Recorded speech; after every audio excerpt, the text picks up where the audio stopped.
explicitly. I will not just go over those contents, but I will involve them so that we can go through them and have a revision of you guys, or the other guys who haven't watched the videos or aren't familiar with the basics can revise. But I'm sure it will not be repetitive. So what we'll do at the end of today, so I'll write this down here. MLX. So at the end of today's session, we will do some application oriented programming, or let's say we'll develop a script file for doing some tasks. So what our tasks will be, to take, sorry, text, take in a binary number from a user and output the decimal equivalent. Okay. So if you are familiar with this binary to decimal conversion, it's a very simple formula. Even if you're not aware, it's not a big deal.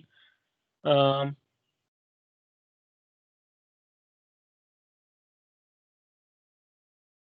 okay, recording is started. Okay. So so binary number conversion is actually very simple. It has a very simple formula. I'll mention it here also. So let's say a binary number of this form. This is the binary number you're talking about, and we have to convert it to decimal equivalent. What we do is just this: 1 into 2 raised to 2. How do I get it into nice code? All right, fine. So 1 into 2 square, sorry, plus 1 into 2 raised to 1 plus 0 into 2, sorry, 0 and 0 into 2 raised to 0. Okay, so this number is again, so 4 plus 2 6. This is the number. So what the condition is, when if a binary number, so I will not go deep into what how these formulae come and all, but I'll just iterate the fact. I'll just illustrate how conversion takes place. So if this is the binary number, then first we decide what this power is. Okay, this power, the starting power. So let's call it n for now. N n minus 1, for example, n minus 2. So how do we decide this n? It's this number of digits minus 1. Okay, so if there are 3 digits here, so n is n will be 3 minus 1, 2 digits. So 1, this number 1. So we take first digit, multiply it with 2 raised to 2. So that was that is why we took a square. Then plus we'll add again the second digit 1. This second digit into 2 raised to 1. So that's why we took 1, and plus this 0, last digit remaining, 0 into 2 raised to 0. So it just became 0, and 4 plus 2, 6. This is the decimal number we get. So this is the example conversion, but there is more to it actually. So don't worry about this decimal. This is not the core part of this session, but just an application that we will build so as to understand MATLAB better. So this is a binary number, but what happens is there are two types of definitions in programming. Like for example, in C++, there is signed integer and unsigned integer. What that means is when I put 110, if I specify MATLAB or specify, let's say I'm working on C++ application, if I specify that 110 is a signed integer, then the first bit, okay, this one, the first bit and most significant bit, what we call it, this one will be considered for deciding the sign of the number. So 110 is right now 6 because I am by default considering it as an unsigned number, unsigned integer. I'm just assuming right now that it is an unsigned, but I can specify it during my programming. I will sometimes when I mean mostly in C++ when you're doing, you specify whether this is unsigned or signed integer. So when I define it as signed integer, it directly gives me 6 because it starts from this most significant bit and includes this most significant bit, then the next one and the next one. But if I do it as an unsigned character, unsigned integer, there's the picture is a little bit different. So for the same number 110, now we'll get a different number, and that number will be like this. So first, the most significant bit, that is one here on the from the left side, this one, this will be considered for deciding the sign of the number. So maybe this time, since it wasn't so since sorry, and this was an unsigned integer 6, so it didn't bother considering this one as a one for deciding its sign. It just gave us a positive number. Okay, sign. What I mean to say by signed and unsigned is that whether this number is a negative number or a positive number. Okay, so now for signed integer, this first number will be considered for a detection of sign of the number. So 110 in this case. So the rule is, if the first number, when I declare it as a signed integer, then the first number, if it is 1, then it's a negative number. If it's 0, it's a positive number. So what is the formula for that? It's like this. So if 110 is a signed integer, then the number to be converted starts from second digit. Okay. So now we just got information that whether the number is negative or positive. Now we have been just left with the number that is to be converted, that is 10. So now, like here, like we did this, now we are converting 10 first. So this is the first step in conversion. Step 1, convert the binary number second digit onwards. Second digit. Sir, Yeah. sir, can you please increase your screen size, sir? Okay. So okay, I'll do that. I'll zoom in. Is this fine? Is this fine? Oh, sir, I think there is some lag. From my side. I think it is not. The size is not increased. Maybe in some time it will. Oh, Yeah. Now okay. it has increased. It It's has increased in my Oh my side. God. So much of lag. increased, sir. Oh my God. So can anybody please tell me whether the same lag is? I Yeah. mean, everyone Now, is now experiencing it the same has. lag. Now it has increased. No, but yeah, No, but I no, increased Yes, it sir. for like me. five, There is ten a seconds lag, ago. sir. Sir, actually, No, you are sir. typing when you are typing 6, then it show at you are at 110. So there is a lag, so much of lag. I don't Oh, okay, understand. okay, okay.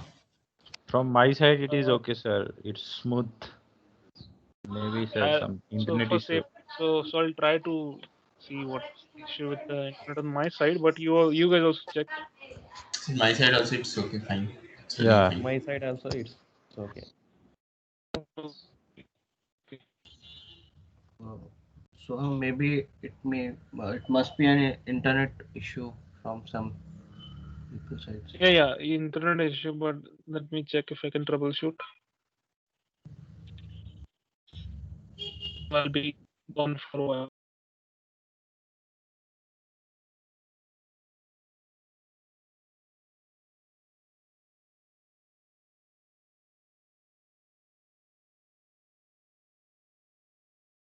Am I audible? Yes, yes. Yes, you Okay. are audible. Yes, Now you are. we'll see. Your network is causing a poor call quality. Okay, now the error has gone. I think it will improve.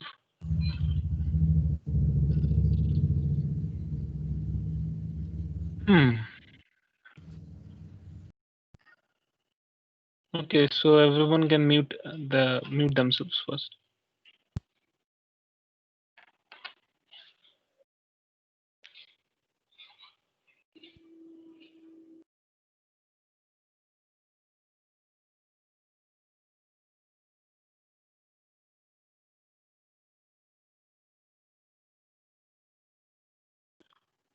Actually, there is some problem, but I don't know. So today, yeah, the network quality is actually poor because even I am seeing very slow loading of this whole thing.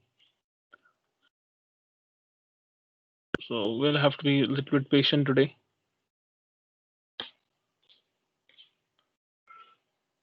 And if at some point I just, if the screen freezes or if I'm not audible at all, please just put in the chat box and maybe Suraj will uh, interrupt me and tell me to pause.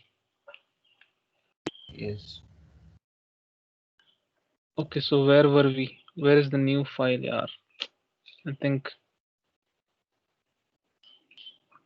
it got erased.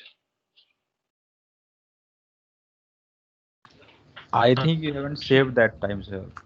It was Yeah, untitled. yeah, that's why. Let me file off first.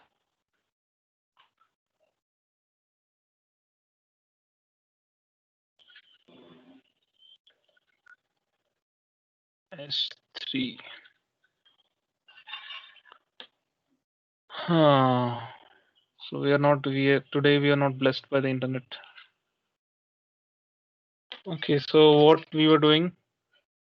So okay, so I'll just type in fast.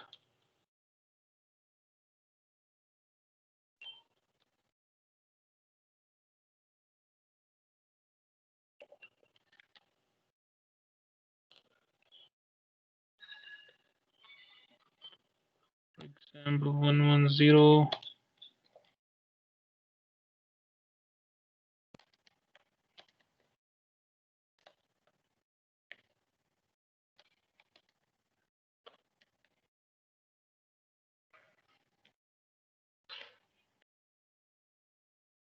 For signed integer.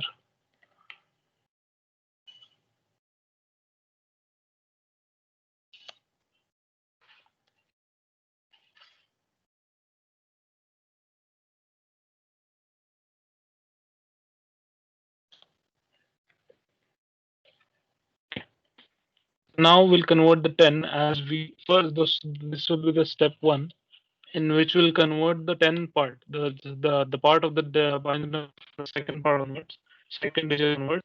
So 10 means that it is again. So you might try this yourselves. 1 will be into, so number of digits is 2. So n will be 2 minus 1, 1. So 2 raised to 1 plus 0. That's it. So yeah, 0 into 2 raised to 0. But yeah, I'm writing this directly. Um. Okay. So it is just 2.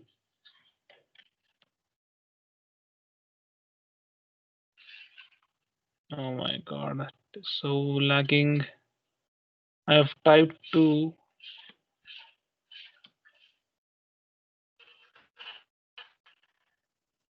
Okay.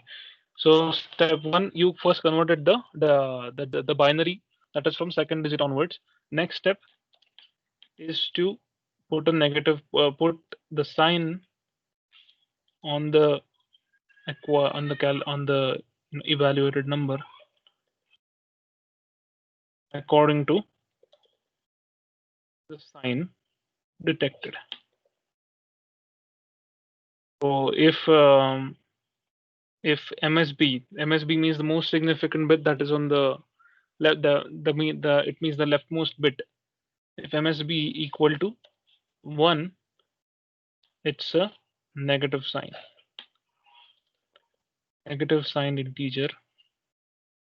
If MSB 0, positive sign.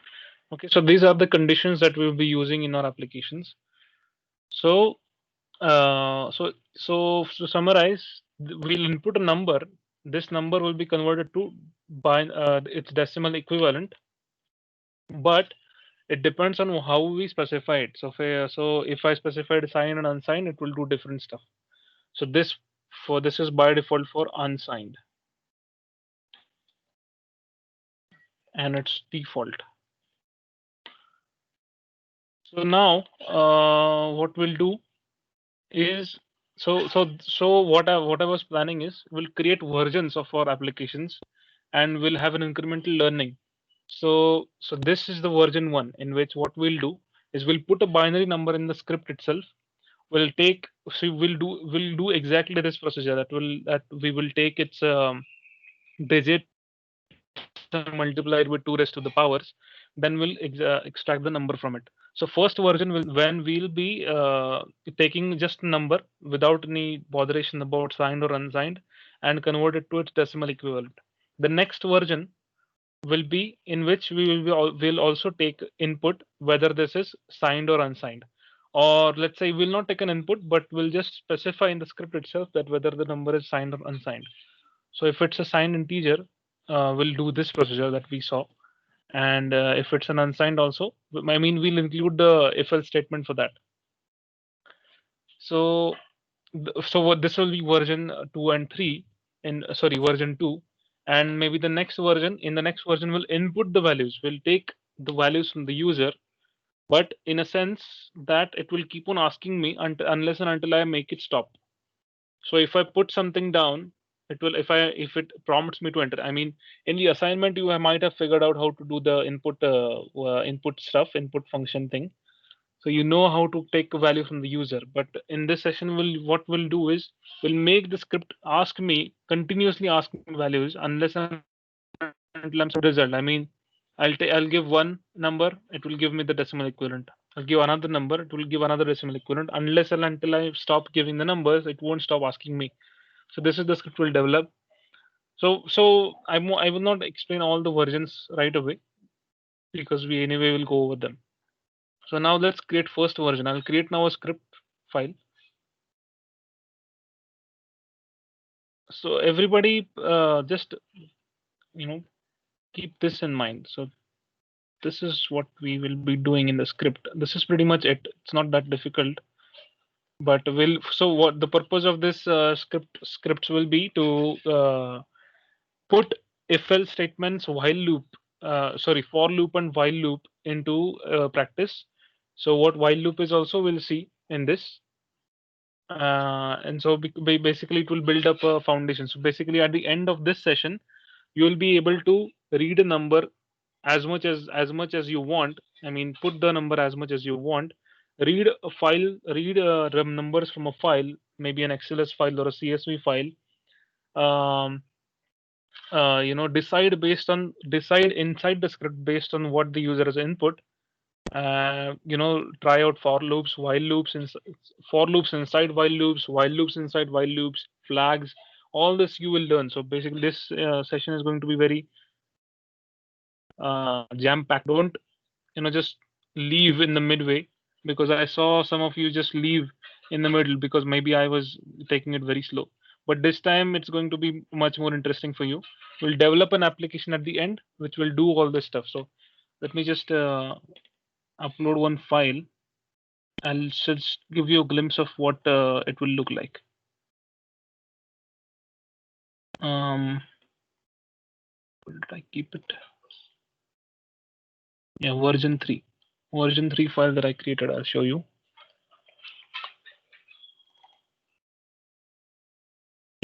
Okay, so this is the file you will be generating today. Okay, it's actually actually the file that I have created on Python. It's much more larger, and it has more functionality than this. Okay, but we'll finally build the same functionality here also. So see this, we used while, if else, nested if else, break, continue, input function, length function, for again then while, the true booleans. We'll also use some flags. So we'll be using this. I mean, we'll be going near to this kind of file or script at the end of this session. Okay, so we'll start one script and save it. number, sorry, binary.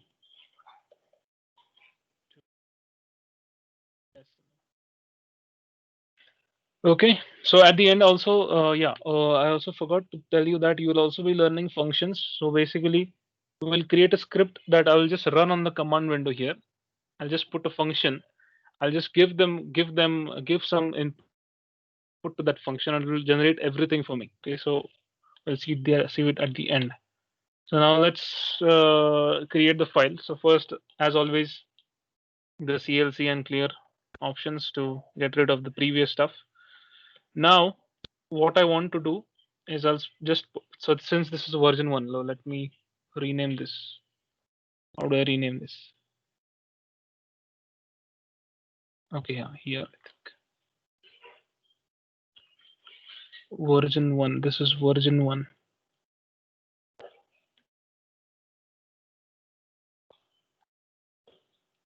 Okay, so this is version 1. So now we'll just specify in this version 1, we'll be just specifying the binary number. I just defined a variable binary number. This is just any variable you want. Binary number is equals to, let's say, as we saw, 110. Okay, I'll put a semicolon because I don't want this to be printed again on the command window. So I took the binary number. Now what I want to do is okay, let me just check one thing before we go ahead.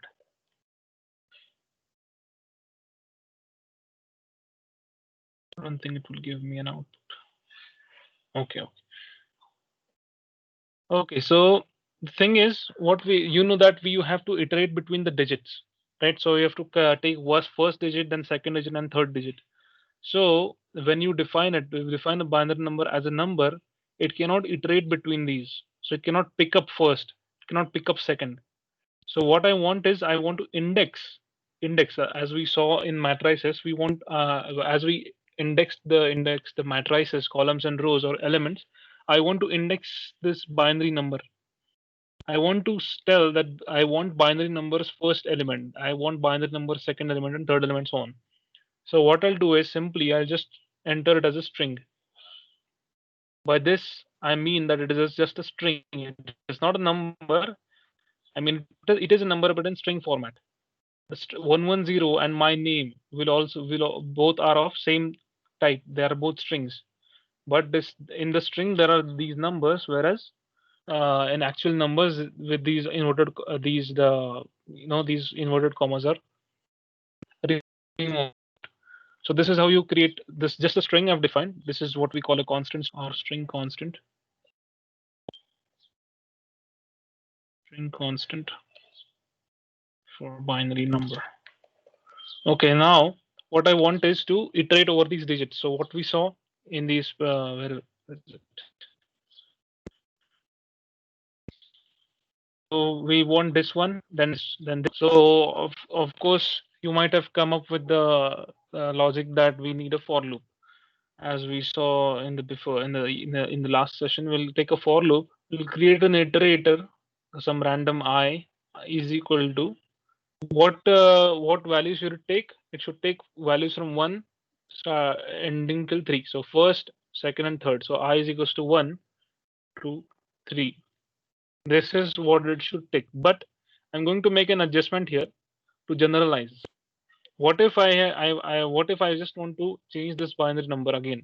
So let's say if I after writing the whole script, I want to change it to this. So shall I just whenever I just change this number, I will have to go through whole script and change the number of digits I wanted to iterate over. So I will just generalize here and tell that go from 1 to length of binary number. What this means, length is a function, and it's a Matlab inbuilt function which will take the length of this variable. I mean the value stored in the binary number. So in binary number, the value stored is a string, and string can be broken down. So whenever you specify something, so 1 will be one character in the string, another one will be another character, and 0 will be another. So we can loop over the characters in a string. And what this means is, let's say I define here, then in the command window, I'll show you binary is equals to, let's say, with the string 110. Now, if I want to index, I'll just tell binar 3. It should give out 0. Sorry,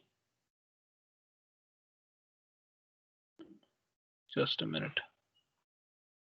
Why is it exceeding? It's just a string.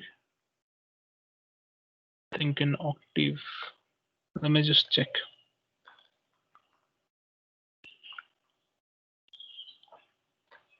Let me just check. Okay, binary is equals to 110. Think in octave, it didn't give this problem. Yeah, I think in Matlab there's this issue. I'm very sorry. See, what I did is I did in octave. I didn't know this issue in Matlab. I'll just make sure. How do we do that in Matlab?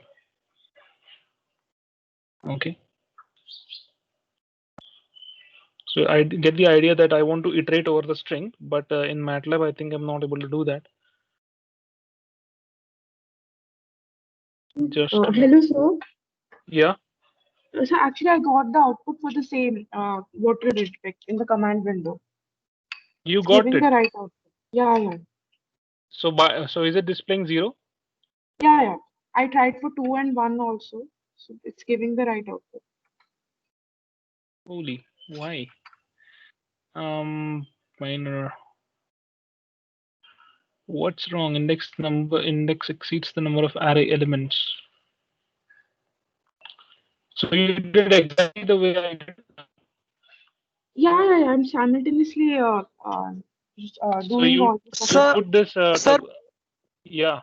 hello. Sir, maybe you Yes. should try single inverted comma. Yeah, maybe. You should try single inverted comma. Let me see.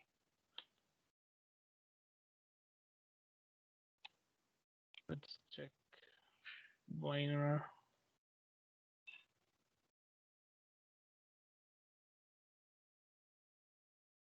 Yeah. Right. So yes, thank you very much. Thank you very much. So this is so apparently there is you might be aware that Octave is also brother of the free brother of Matlab. It's freely available, and I only use Octave, but since both of them are exactly similar, just an exception of 10 or 15 commands out of thousands of commands they have in common. There are only like 2 or 3 different. So I usually, for prototyping purposes and quick coding, I'll usually use Octave.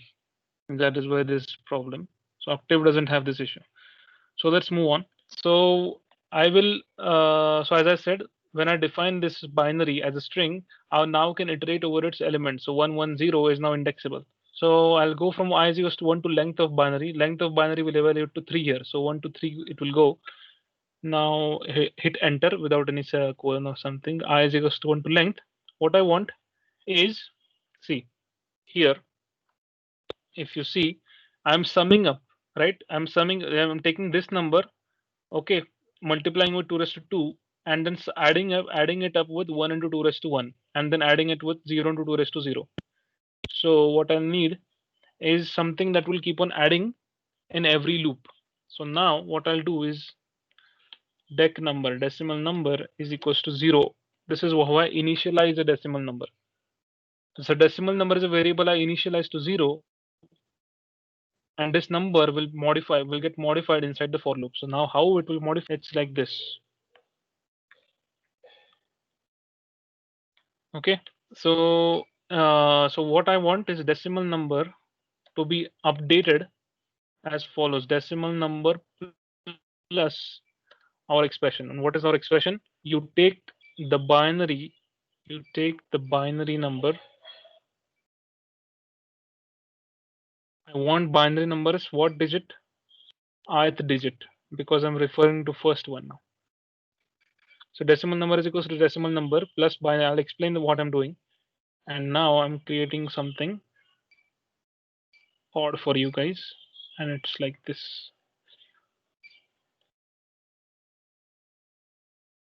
Okay, so I'll explain what I did, and this into what I want to raise to n. Now n is the number of is the length, right? So it should start with 2 raised to n. That is 2 raised so 2 raised to n minus, so 3 n is the number of digits is 3, so n is 2. Should start at 2 raised to square. So I will write here I. It will start at I plus 1. Okay. Sorry, I think it should be. Let me just in Matlab.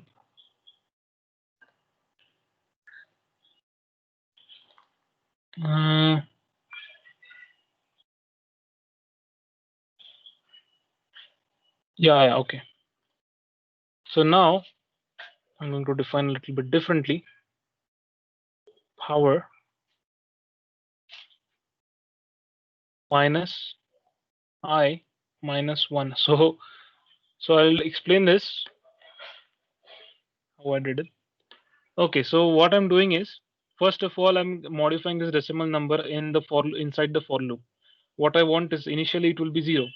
So when the for loop's first iteration, what there is nothing inside this, so it will be like this number is equals to 0 plus this. So essentially it is just decimal number is equals to this for first iteration. Next iteration, in the next iteration, decimal number is modified because we are still inside the loop. Decimal number in the next iteration, decimal number has this value.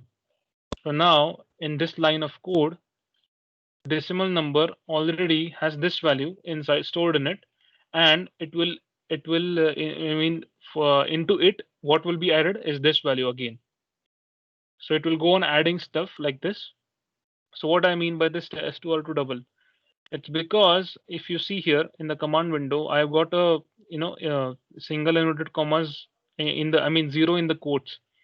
So this is still a string. I want to operate over the numbers now. I know it's a string. I converted to string because I wanted to iterate over. But now, as I have picked up the first digit, as I have sliced it up, when I pick it up, I wanted to be converted to number. So I use this command str to double, in which literally it means str to double precision digits. Double precision I mentioned here in the last class. It's just the number of decimals the number is stored inside the memory. So I converted S2R to double. What do I convert? I just put what I did is I put what the content. This is my content inside the parentheses of str to double. Str to double is a function. So I'll show you here. Str to double. If I convert it into, let's say, if I give it a string like this, it gave me 110. So it's a function, and it's a Matlab inbuilt function which takes in strings and gives us numbers. So in the parentheses, I put this number, or in this case, our content is binary I, because binary number is this 110, and I want the first of this because in the first iteration I'm taking I is equals to 1. So binary 1 will be a string 1, string character 1, and I'm putting this into string to double so as to get a number, and then I'll start multiplying it according to this. So first my task was to get this one. So all this code just does this one. Just takes first number and makes it ready for multiplication. So now it's ready for multiplication with this number. Now what this is, I haven't defined what this pow is. So I'll define it pow. Power is equals to. So what this power is, the power is the n that I talked about before. So what the power will be, it's just that the length of this number minus 1, right? The number of digits, which is the length, minus 1. So length of binary number minus 1. Okay. So power, I define power. So what it will do is that it will create 2 raised to power, first power minus I minus 1. What is this I minus 1? It's because, excuse me with the sound, I think. So 2 raised to power. So power, let's say this is the power is 2 in this case. So for first iteration, we're talking about 2 square. But so 2 square minus I minus 1. What this will evaluate to? Let me make sure. 2 square. Let me make sure I've talked. Yeah, 2 square. 2 raised to power minus I minus 1. I think this bracket should not be there.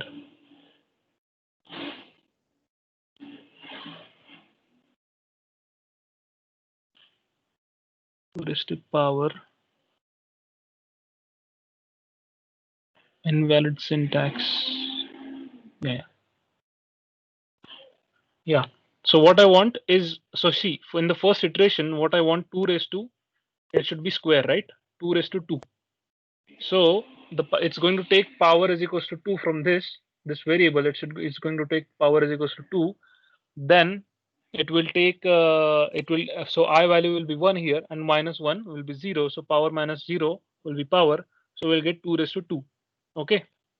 I'll put a semicolon. I don't want this to be printed. Then in the second iteration, this value will be added to. So this decimal number will have this value stored. Okay. And so in the next iteration, this value is going to add up with again this value, but with different I. So now in the next iteration, I is equals to 2. So binary 2, which means again 1. So I'll convert it to 1 into 2 raised to what I want, 2 raised to 1 I want. So now power is again 2 minus I minus 1. So I is now 2. So 2 minus 1 is 1. So 2 minus 1 is will become 1, and that's how we get 1 into 2 raised to 1. Again the same pattern to repeat, still we get this one. So this is how you create the decimal to binary to decimal conversion. Now if we just print decimal number, it will give us hopefully without any errors. No semicolon because I actually want this printed out. Okay, see, we got a 6. So successfully done. Okay, so we put one binary number, we got 6. So let's see some other binary numbers. Let's say 1 1 1 1 0. Sorry. So it's giving me a 30. I hope that's the correct binary number. Maybe someone can check it out. So yes, it is. It will going to be same. So this is how you create one version of your binary to decimal conversion. This is a simplest version. We'll take a binary number. We will find out the power that this is just the n value. Okay. So if this is a constant for every number, so that is why we calculated it out before for loop. So power is equals to this length minus 1 number of number. I mean so the value of n. Then then I initialize the decimal number to 0 because I want it to be added to some other numbers. So I put this into for loops body, and this is the sentence I used for specifying the iteration. So 1, it will go to length of the binary number. So if there are 5 in this case, it will go to 5 of them. Okay, it will do 5 iterations. So now if anybody has questions on this, we can take up and move on later. Okay. Anybody having any questions?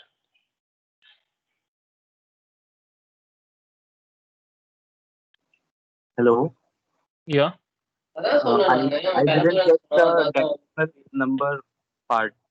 I mean, Sorry? what is the decimal number is equal to 0? I didn't get that.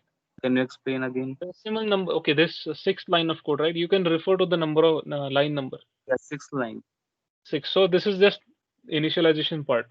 So see, if I hadn't done this, let's say this is not there. Now you try to simulate the code. You'll see that what I'm doing is here. I'll as a Matlab, I will go into this line for loop.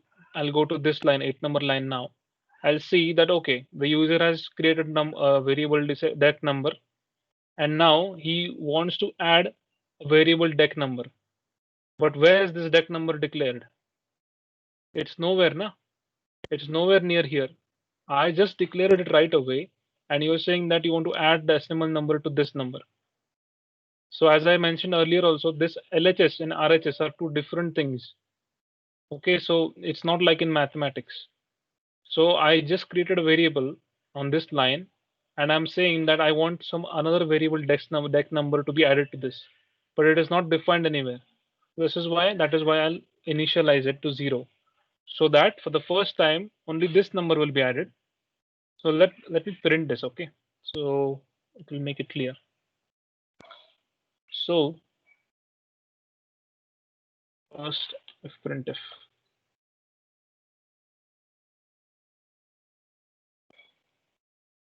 first value of dec number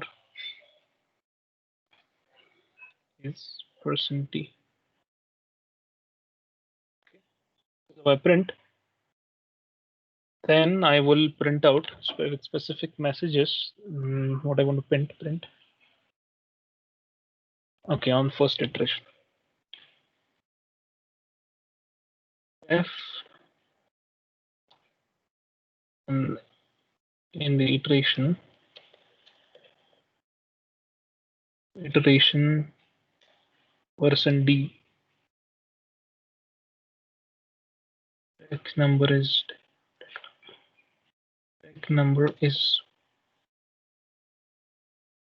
%d and I comma dec number. Okay, I just did something. You might have been aware of this. I have already told this last time. %d and %d, these are identifiers. The % sign is an identifier. It creates a blank in the sentence. So this is the whole blank with %d indicating there's a blank here.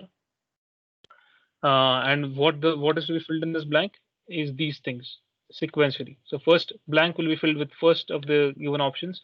Second blank will be filled by second of the given options. So for in the iteration %d, the decimal number is %d. So these are blanks, and I want to print out the value in front of the iteration number. So let's see what happens now. Let's comment this for now. Okay, let's put this on new line. New line character, as you know, this is new line character. So new line character is recognized as a spacebar by Matlab. So it will keep on reading.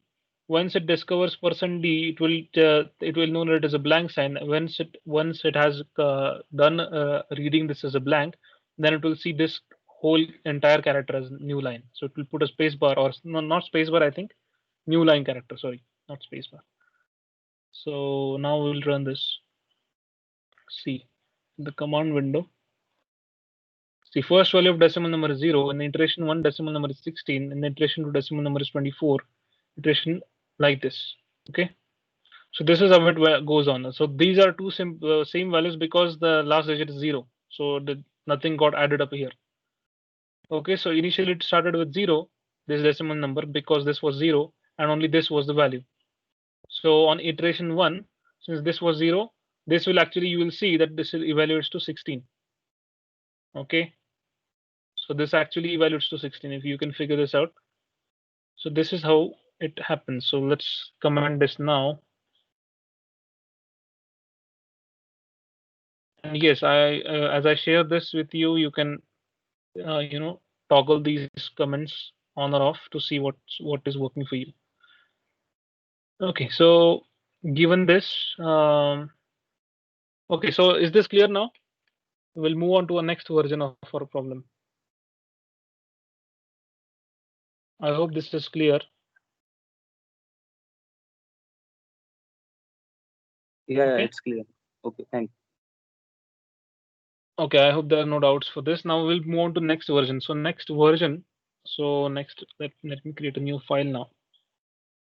We'll have the same code, but with some modifications and improvements. And I'll save this as version 2.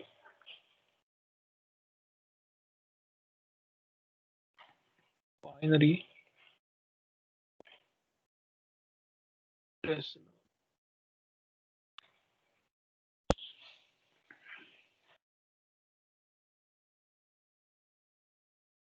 version. What? Matlab names must start with a letter and contain only letters, numbers, and answers. What did I do then?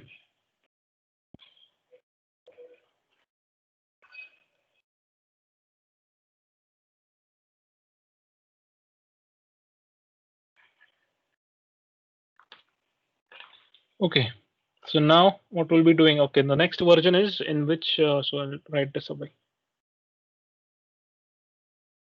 So version 1, take a binary output or decimal equivalent, whatever it in this. Version 2, what we can see in version 2 is that maybe, yeah, take an input, take the number input from the user, and also take the input about whether the number is signed or unsigned. Okay, this is our second version. Now we are going to move to signed or unsigned. Okay, so what we'll do in this, we'll use an input function. You might have already used it in the assignment. Okay, let me. So I'm getting the same number as I input decimal number. I didn't understand. I don't understand what he's saying. So let's follow through again for now. We'll take the doubts later on. So as you've already done this, I'll take the binary number now from, let's just use input function. Input, enter the binary number. And this is something I'll create new. For the in quotes there is S. So what does mean is whatever you are inputting, I want it into string format. Okay, it automatically gives me a string when you enter anything. If you put a number, it will give me a string anyway. This is what I want, right? So I don't want, I don't need a number right now. I will just take its first element, and then convert it to number and then process it. So I took the input. Now I also want to take the input about whether this is a signed integer or not. So I'll define the number variable s or us is equals to input, and okay, let's take a responses y and y and s, y yes or no is the number signed, and we'll tell the user to write in y and n. Okay, again the string I want by default. It will obviously it's a string, but we'll still have it for safety. Then is the number signed? Yeah. Okay. So now then the user will input something. So when the prompt is thrown to the screen on the command window, so user will either put y or n. So we'll put a case for y in the if statement. Now it starts getting a little bit complicated. In this case, I'll put power variable outside. So see, I got this binary number. Then I've decided whether this, so in S or US, the input from the user is stored whether the number is signed or not. I have calculated the power. Now I'll put if S or US equal to, again the logical equal comparison, equal to S or US equals to string Y. Okay, you can't specify Y. Y is a variable. Okay, don't be confused. Y is a variable. You have to specify Y because it will check if S or US is equals to string Y. This is going to come up in string. If this is the case, so is the number signed? So let's actually put for N. Okay, not signed. Okay, so because this is the program for not signed integer, right? Unsigned integer. So if S or US is equal to N, that means we are referring to an unsigned integer. So this will be the case that will be executed. So what I'm going to do is for reading purposes, for nice reading, I'll just use tab to put it a little bit neatly. Okay, so I'll just use one tab for everything. I'll just put one tab for every command. I'm not using spacebar, I'm just using one tab. Okay, so now inside this if, there is all this kept, and this is asking me to put an end to this, put an end to if. So I'll put that afterwards. So if s is equals to s, execute this. Okay. Now, if x is s, if this condition is satisfied, this loop will run. After this loop is done, I'll tell it to print out the number. Printf, the number is, the decimal number is %d decimal number. Okay. So this will print out. After this printed out, okay, this is one part of the if. Now, what if the s or us is equal to n? Sorry, y. So this is just a is else condition, right? Negation of this. So I'll just write else statement here. Else. What you do else? I mean, if this is not the case, if it is not n, then automatically it's y. You don't have to specify else if s or us is equal to y. It's just the negation of the case. So if this is not the case, if s or us is equal to n, I mean, if this is not the case, then what you do? Then the new procedure that we saw, is to detect whether the number is 1 or not, and based on that we'll decide what to do. So again, else will have different flow of logic. In this case, it will be like this. So else, now what you the task is to find out the first digit of the binary number. So again, the nested if else we are going to enter into. So else, if the binary number, which digit? First digit, equal to 1, right? That means I'm checking if the binary number first digit is 1. In this case,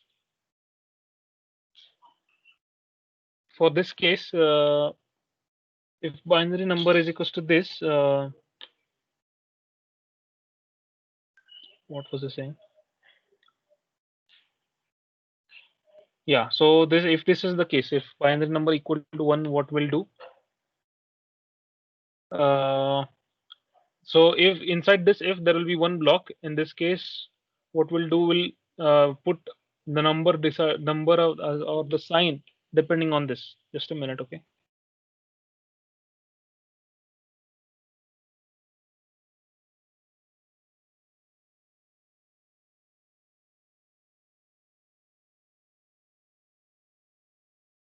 Yeah.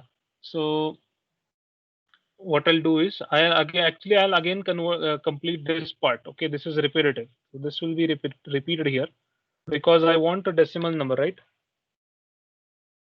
I want a decimal number anyway. So let's change this iterator variable, or no, it's not needed to change. So look at the flow of logic here. If binary number equal to 1, so first digit if binary, then the procedure will still be repeated. I want a decimal number equivalent, what we saw here. But I want a decimal number equivalent of another, I mean the number starting from the second digit. I'll modify the for loop instead. So for signed integer, for this, we'll check the first digit if it is 1 or 0. The next task, or the first step in this, is to convert this number, right, starting from the second. So we'll do that. If that is the case, so I'll make the I jump start from 2. Okay, so I want it to start from the second digit onward, that is why 2, and to length of binary number.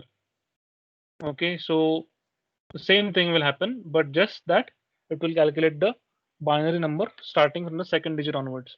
Now we'll have at our hand decimal number ready. Okay, there seems a logical problem here, but I'll let you figure out what that is. So decimal number so I calculate the decimal number here. I have a decimal number ready. I'll get rid of this now. So I've with this after this for loop, I have a decimal number ready. Now our next task is to our decimal. So let me just change the variable unsigned deck number. Okay, I'll tell you why. Unsigned deck number is equals to 0. Okay, so why I did this? So see, blockwise, you can, so if this code is becoming more involving, you can just see this block by block. So this is one block. This is another block. Sorry, this is another block. Okay, so see block by block. So anyway, if this condition is satisfied, this block will not be executed. If this is not satisfied, this is going to be executed. Okay. So so now in this block, let's say in this block, I'm checking the condition whether the first digit is 1 or not. If it is indeed 1, I initialize another number, unsigned decimal number is equals to 0. What this unsigned decimal number is this number. Sorry, it's this number 10. Why? Because this is unsigned, right? It's giving me a 2 value. Because I'm just whenever I'm working for signed integers, I'm just working on this, the number starting from the second digit, but deciding its sign based on the most significant bit. So the whole procedure is same, except for the fact that you have to finally what the number you will give for signed integer depends on the most significant bit. So here I again initialize the same way I initialize this decimal number to 0. I initialize unsigned decimal number to 0 for now as a temporary variable, and now the variable that I will output decimal number is equals to just so the formula is like this. Okay, I forgot to mention the formula for that too. There is a intermediate step 2. Sorry, very sorry. Step 2 is that it's like this. So decimal number, signed decimal number is equal to 2 raised to power or power, whatever we defined as power, minus unsigned decimal number.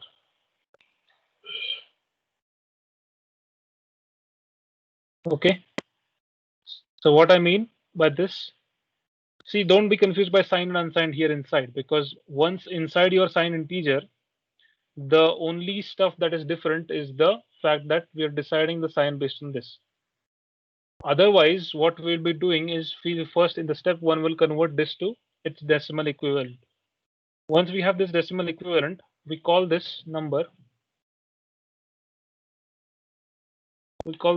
as unsigned for now. Okay, this is not official non-mathematical notation. I'm just calling it for this program, this script itself, unsigned decimal number. Okay, so this one is this. So now signed decimal number, the final decimal number you will be outputting is based on this formula, 2 raised to power minus unsigned decimal number. This is just a formula. Okay, just remember this for now. 2 raised to power. What's power? Right now here it will be 3 minus 1, 2. So 2 square minus unsigned decimal number, and that's 2. So 2 square 4 minus 2, it will give you 4 minus 2, it will give 2. And then step 3 will be to put a negative sign in front of it. Put the sign on evaluated number according to the sign detected. Okay, sign detected is equals to 1. I have written the code here. I have written the logic here. Okay, so decimal number is equals to 2 raised to power minus unsigned decimal number. And now I'll print it.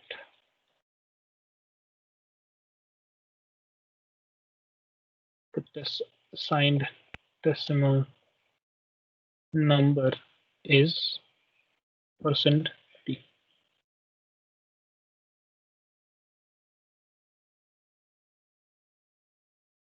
%d, comma, decimal number. Sorry, -1 into decimal number. Right? I multiplied by the sign. Okay, this is where I use the sign detection.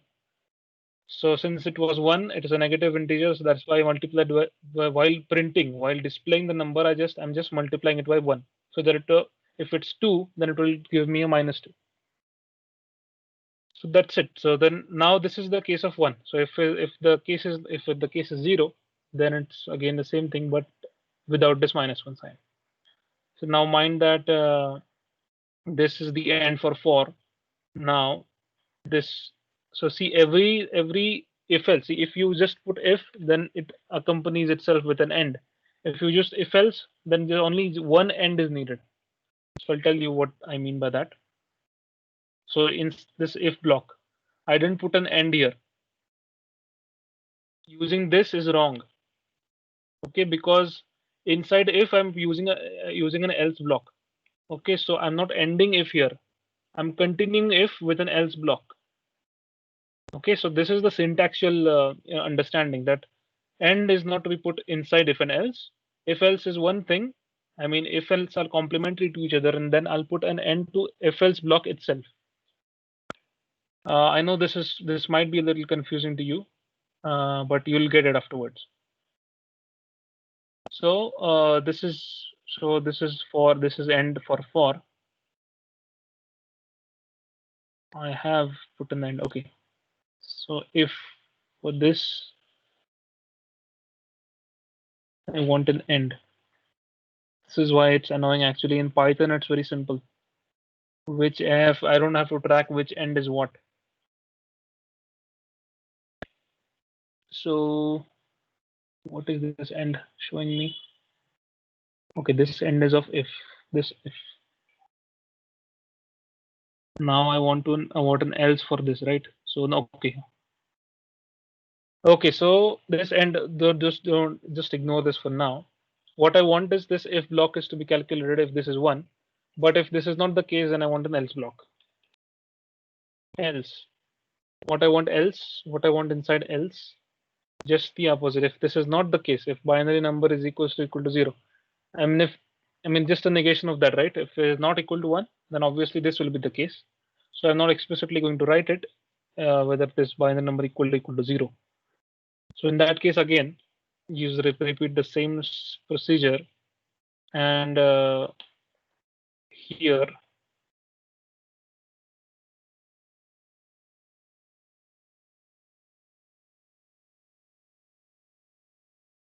yeah, I'll also initialize a new variable, same variable, and then the same thing. I hope to get syntax errors and the bugs in this, okay? So we are building it up, so expect a lot of errors, and finally we'll be able to get rid of them after debugging. So again, the same thing. If this condition is not satisfied, that means that the binary number, first digit of binary number is 0. That means the number is positive, and so the whole procedure will be repeated like this, except the fact that here, I mean, this will also be repeated after end statement. This will also be repeated. This will also be repeated, but it will have a positive value. So you can just get rid of this -1. Okay. So now we'll track we will look over the difficult part of if tracking. So let's just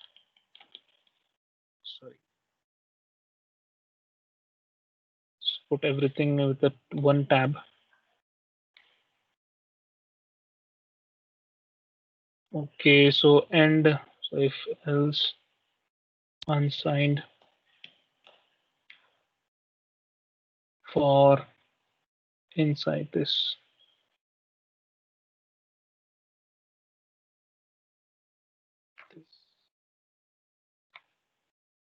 Doesn't matter to Matlab, okay, with what space I'm putting up. It's just for our purpose. So see, I'm putting it all inside, in this line because this corresponds to if block. So that is why this. So this corresponds to this. That is why it's inside. So likewise, so else this, all these lines are corresponding to this else. This also should be inside. This also should be inside. And now you can track the ends of if else. So since I've included else, so there will be one end corresponding to if else, one end of for, one end for if else. So if, let's see if there is there. So it is not there. So let's add one more end. Okay. So track now. So end, for end, if else end. Okay, I'll just repeat: for end, if else end, for end, if else end. Okay. So right, this is how we simplified for ourselves for reading purposes. So now it's clear. So this is how we'll proceed. Now we'll just try to running this program. Let's see how much errors we see. Okay, so let's run this. Whoa, no error. So enter the binary. It's asking me for binary number. I'll put for now I'll put 110. Is the number signed? It is asking. Well, let's say the number is not signed, so that will get a 6. Yeah, the decimal number is 6. Now let's put the same number. Now see that I'm running it again, right? I want to keep on inputting numbers, but every time the one number is entered, it will calculate its decimal number, and you will have to run it again. So I'll run it again. Enter the binary number again. Let's say 110. Is the number signed? Well, yes, that's this time, and it's -2. Okay, so yeah, well, we did that successfully. I was hoping for errors, but it didn't give me any. So let's now verify whether I was right. Let's check binary numbers. So binary number to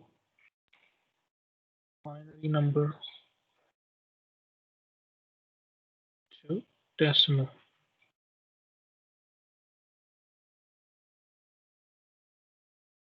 So let's use these ones. 1000 will put. We should get 8. Run it. 1000. Let's not put. Let's have an unsigned integer. Yeah, 8. So we are right. The logic is correct. 1011. We'll check another one. 1011. No, not signed. And yes, the decimal number is 11. So we are right in this. So we did everything correctly. So this was version 2. Actually, from version 1 to version 2, you can see there is a lot of jump. But that's why I will take up some questions if anybody has anything.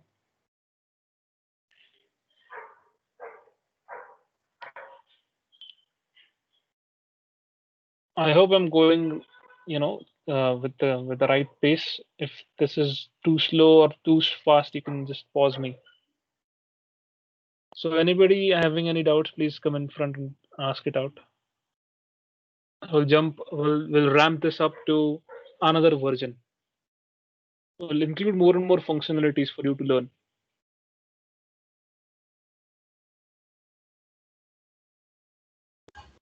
Hello.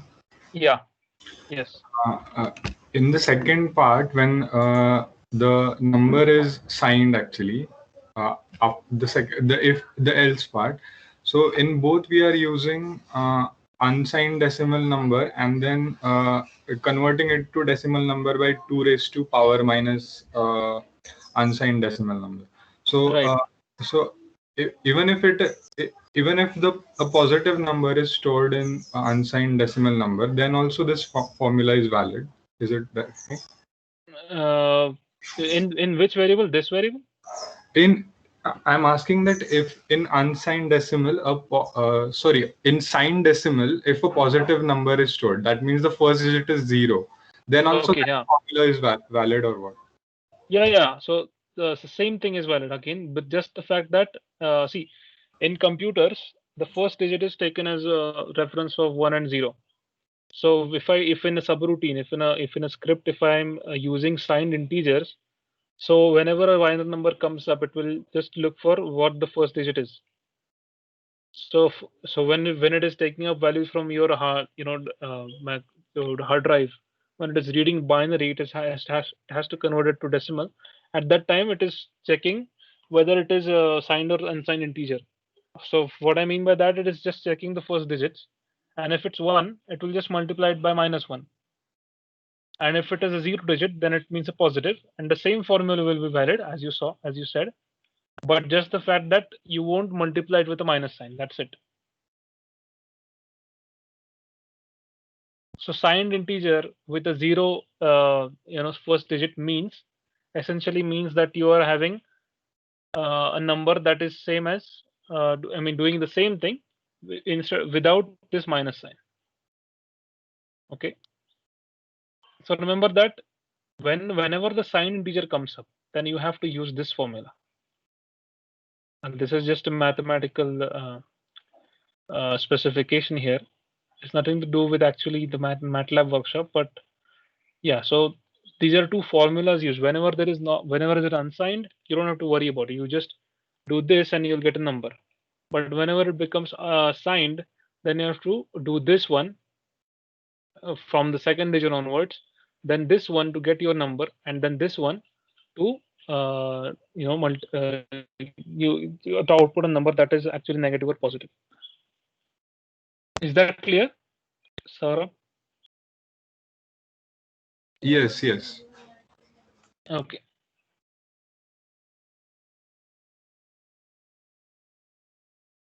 Anybody else?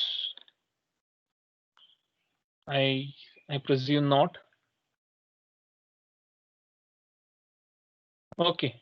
So now we'll jump up ahead a little bit. Now, see, you saw that I'm continuously hitting this run button and again. What if I want to automate this? I don't want this to stop asking me for the numbers. Okay. There's one question. The output is coming positive every time. Where, Khurshid? See, if you see, there was one in which see. Okay, so you can just check on your Google it and see the signed or unsigned part of it. So by default, since on also this on Google, yes, what is being shown as a default unsigned bits, unsigned integers. So that is why it's coming up positive now. But if I put 110,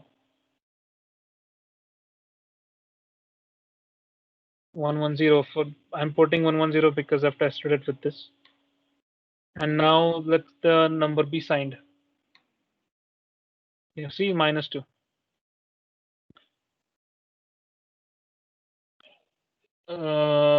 Brief overview of what you did. Oh my god! So you can watch the recording now because this session is actually recorded and will be available for you right away.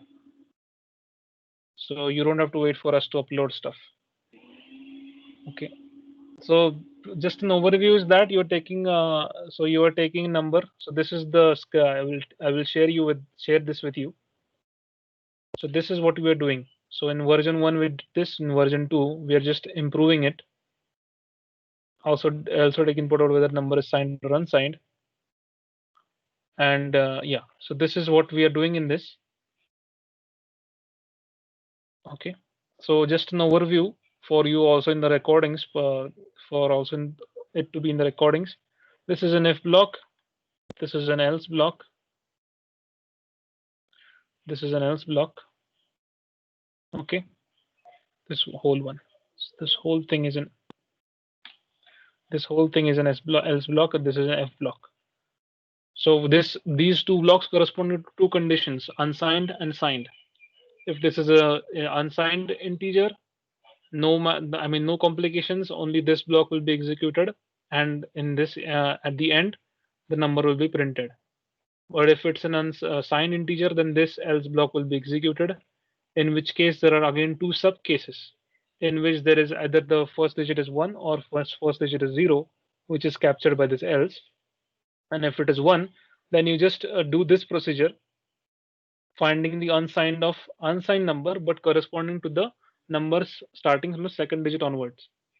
Okay, so you found this done. Actually, this notation might be a little confusing for you, but this is what I found a little bit, intuitive to see that once we are just decided the sign, what we are doing is essentially just for finding an unsigned decimal number, but for the number starting on the second. So this was intuitive for me, but I don't know if this will be intuitive for you. So this after this procedure is done, you just do this one decimal number, then this one. I mean the same thing here, but just the fact that you don't have to multiply it with a -1. We'll move on now. We'll include a while loop into the picture. We'll take while loop now, and then we'll see break and continue statements. So we'll now jump to third version, new script. Let me save this.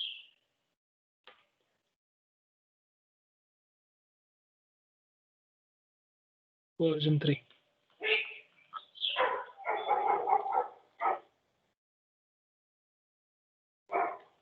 Okay.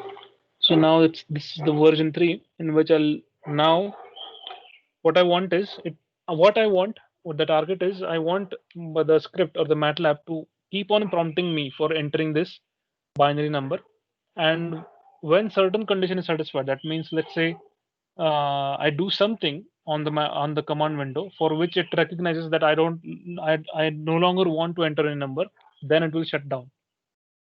So as long as I'm putting in these binary numbers, it will keep on sensing them and it will be executing them. But as long as I do some peculiar thing that I'll program into the script, when I do that thing, it will detect it and it will stop running the script. Unless and until it encounters that condition, it will keep on running. So while loop, so while keyword and true. While true means that, see, while requires a condition. So while true, it means I'm creating an infinite loop. So while true, so true is a variable that I defined. So let's go step by step. You might get confused. Condition variable true. Okay, I defined a variable. So I defined it true. This is not a string. Okay, this is a Boolean. So you might remember this. So while condition variable. Condition variable equal to true. Okay, now it might be a little bit more understandable. So I'm writing a condition that as long as this is true, as long as this condition is true, I want to execute this part of the program. So again, the hectic part of moving it ahead a little bit. And yeah, while is because it's highlighting it because an end is missing. Okay, so we'll put an end afterwards. So while this is true, it should keep on asking me for a number. So I'll put this,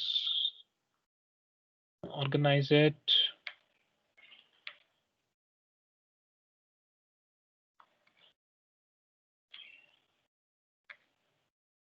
Matlab is very unresponsive today. For a tab, it's taking second. So it can take even microsecond.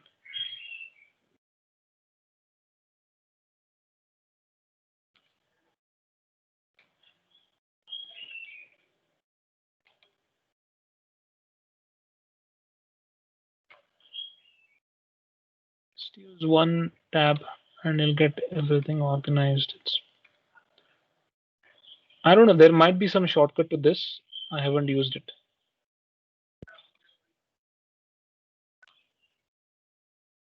Okay. So now while this condition is true, I want this to execute this binary input as many times as I want, but unless and until a condition is satisfied. So what I'll do is binary number input something as string. So I'll put a condition here. The condition as follows: if length of binary number is less than 1. I wanted to. Okay, so maybe what we can do is include some more functionality here. Make the user prompt again. So see what I mean by length of binary number less than 1 is which means that whenever the program prompts us to enter the number, I'll just put hint and I'll just hit enter without entering any number. That means I entered a null variable. Now I entered nothing, right? So if I entered nothing, that means the length of binary number will be less than 1. That means 0. So since it is an empty variable, the variable will be empty. So the length of variable will be 0, and then we'll ask it to break. But not again. No, I mean not right away. What we'll do is, since the number the screen prompted you to enter a number and you just hit enter. So maybe there is a case that you might have used your numlock was off and that you didn't input the number and by mistake you hit enter. So I want to double check whether you actually wanted to number or not. So if this is the case, so I'll again use an if inside. So if this is the case, I want a response to be stored. Response is equals to input. Do you want to exit? Again, y or n. Okay, in form of a string, it doesn't matter, but obviously it will come in a string. So response is equals to input function and this. Okay, so it gives me a response into the. So I mean, whenever I hit enter, if I had just hit enter without entering any number, so this condition will be satisfied, and this line will be executed, and again a prompt will come to the screen. Do you want to exit? Now again, then if else statement, if response equal to y. Sorry, let's say I have n. Let's take the negative negation condition. So if response is equal to n, that means I don't want to exit. I hit enter by mistake. Then continue, and I'll explain what I mean by that. And else.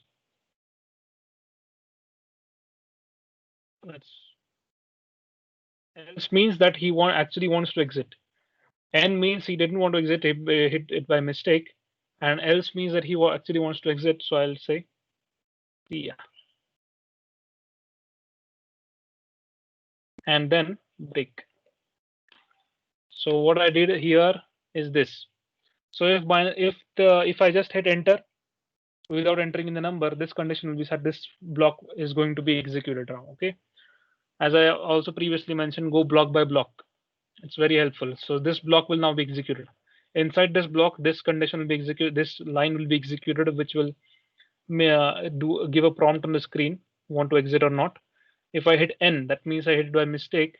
Then response is equals to, if this is the condition satisfied, then continue. Continue, which means continue is a statement which makes the while loop repeat again from this line. For example, when it encounters a continue statement, it will not execute anything ahead of it. It will just take the next iteration. Okay. So since I haven't entered any number, so there's no point in executing this part of the code, right? So there's nothing inside to evaluate. So now what I want, so since I entered it by mistake, I hit enter. I want this continue statement to put me inside this condition again. So it's like continue, which means it's like reading go to first condition for first line again of the while loop. So the logic flow is like this. It will come to this. So let me show this. This will come to this line, then this line, then this line, then this line, then this line. And if once it encounters continue, it will go again to this line. Okay. So this is the pattern of break and continue. What break does is just exits out of the loop. It just says, no, that's it. I want to exit. My work is done here. So see ya and break seem pretty familiar. CU, that means I'm executing now. So break, which means the next the prompt the greater than prompt will now be visible. This one. We'll see how it proceeds. Okay. Did anybody else having a doubt in this? And now I'll just put an end to while. What is this end for?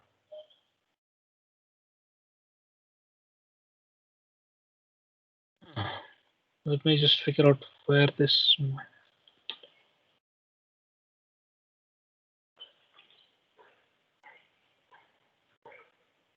Oh yeah.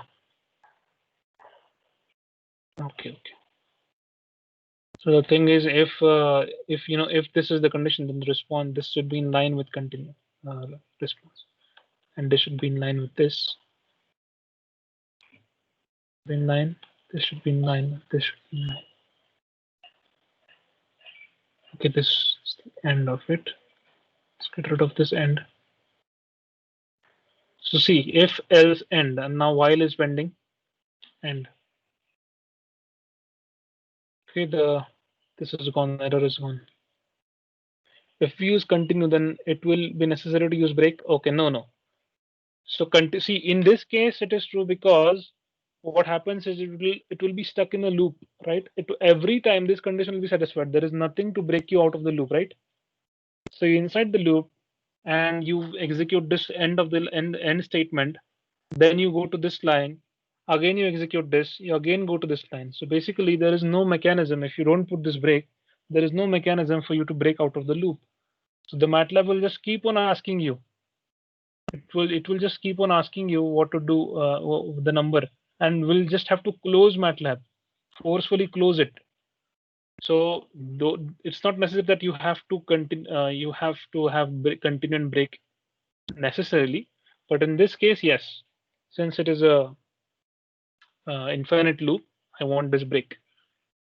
So especially what happens is break is especially used in while loops, because while, like for, see, in for what happened is you were specifying a specific the range over which the iterator will iterate. But while is not the case. While will just keep on iterating the part of the code inside it unless and until one condition is satisfied. So imagine like in for loop, you just beforehand you specify MATLAB that okay, MATLAB should run this block of code for, let's say, 10 times. But in while you don't specify it, you just keep on executing the loop unless and until a condition is satisfied, after which it will break out of the loop. There is the major difference between the break. Sorry. Hello. For and break. Yeah. Why did I didn't understand why did that if response check was removed? Oh, okay. I did something. Okay. Oh, okay. I by mistake deleted it. Let me correct this. So if binary length is less than 1, I want if response is equals to this, and yeah, right. If resp equal to n. Yeah, by mistake I missed this. If response equal to n, then continue. Else print C, yeah, and then break, and then use an end. Okay. So is this clear now? Yes. Okay. So I missed it. Missed the while I was relating those star. I got rid of this also. Okay. Let's run this now. So did you get the difference between while and for loop? So it depends on the applications. Sometimes you don't have conditions at hand. Okay. Sometimes you like this here, for example. I don't know how many times I'm going to run it, right? I just want it to be dependent on some particular condition. Only then the loop will stop. And then only the loop will stop looping. So anybody having any doubt in this?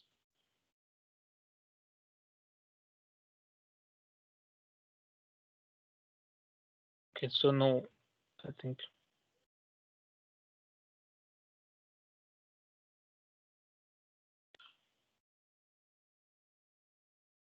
Okay, I hope I'm going with the right pace. I'm not too slow, I think, or not too fast. So let's run this code. I hope. So okay, so it's prompting me to enter the binary number. I'll put 110. I'll put, is the number signed? Well, no, for now. The decimal number is 6. Okay, I made a mistake. There should be a new line character here. So it is again asking, see, it is asking the same thing. Enter the binary number.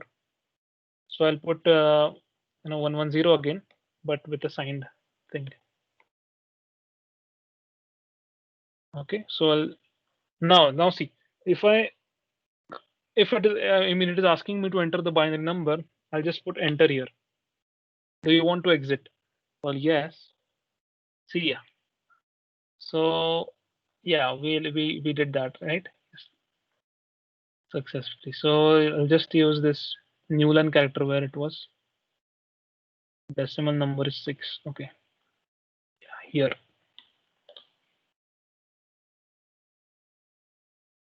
Here too.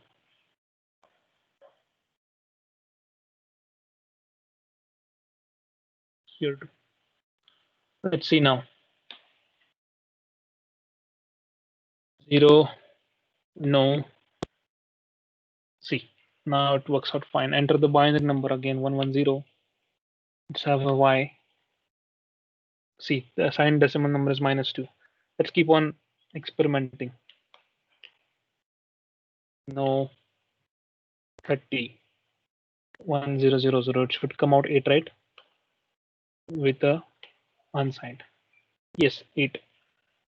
So now I don't have, I'll have to Google it out, but you can make sure that this comes out true. So just Google out unsigned integers and then put those. I mean, whenever I put 110 and put Y unsigned integer, it gives out -2. So just Google this out and you yourself can check it out. I'm sure this is the true because I've tested it before also. So now it's still asking me to enter the binary number. I'm done with this. I'll just put enter and exit. Yes. Okay. So that worked out fine. So now I think there's one more functionality that I can introduce is the fact that we can use this as functions. Now, the agenda for this that I prepared yesterday was that I will get you to apply all this that we learned, like nested if else, if else, nested if else, for loop, while loop. So you can see you used for, you used if, else, nested if, everything you've used.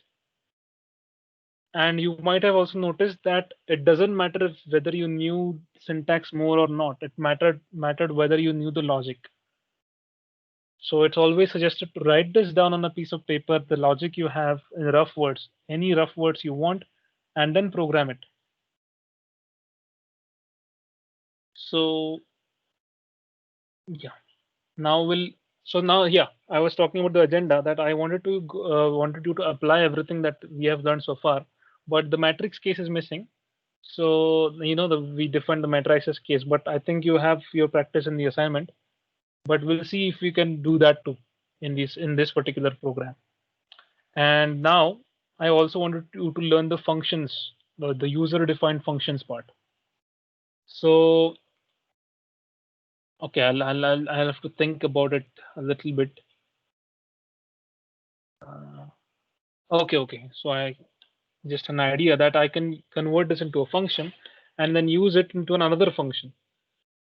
So we'll see how to do that. So this is the final version for now. There is another functionality. Let me just see if I can show you that. Let me just make sure. I think I might not be able to show you this. It's a Python. No, actually, it's a Python file, so doesn't matter. So we'll also modify this condition. This condition variable is equal to true, and we're saying that while condition variable equal to true, execute this. But so essentially, what this means is that unless and until something in front of while is true, you will execute this. So just instead of using this, I just use true straight away. No need to use any condition. Okay. Because anyway that condition was going to evaluate to true. So I'll just write true here. Okay, so let me think about how I can use it into functions. So another functionality was that sometimes maybe the user enters a number other than binary. So what will happen then? So according to our logic, according to whatever the function is outputting, it will still output a number, but it will be erroneous. So what will happen is this in this case, if str to double binary number I. So let's say I entered 140. So in one of these iterations, it will be like 4 into 2 raised to something. So it's fine, but it will give out erroneous values. So there is a functionality in which we will check whether the number is the entire number is binary or not. So what I want you to do is figure out the logic for this and where you will put this. So I'll give you a hint that if it will be an if block. Okay, if else block, and I'll let you figure out where to insert this if block and how the logic should be, and we'll discuss it in tomorrow's session.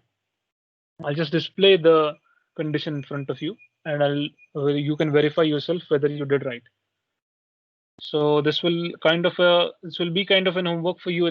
This is already optional. I'm just going to show you the answer tomorrow, but this will improve your understanding. I'll repeat. You have to include the functionality of checking whether number is entirely binary or not. What we did in version 3.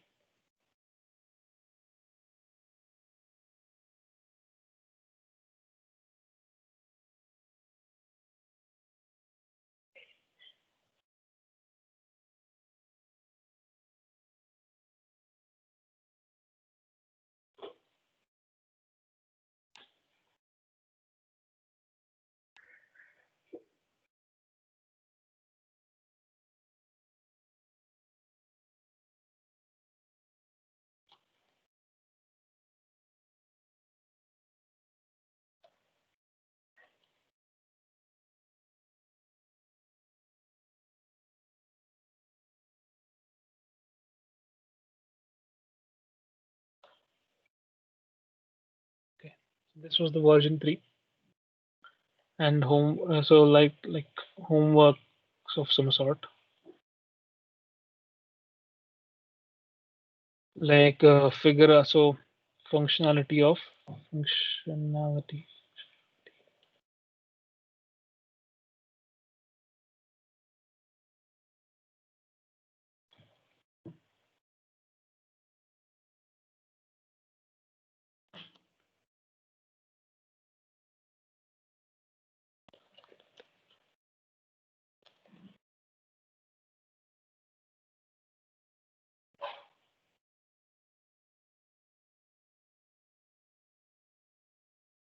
This would be your homework. Again, it's an optional, but I would strongly recommend you to attempt it. So okay, yeah, I was talking about functions now. So let's go to functions.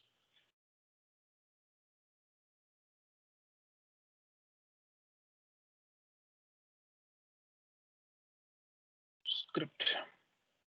Now functions. So we saw about these functions, Matlab inbuilt functions. We saw, like for example, uh, even the sum operator is also a function. So these are all inbuilt Matlab functions. Like for example, what we saw, input function. This in here. Actually, this is not MLX.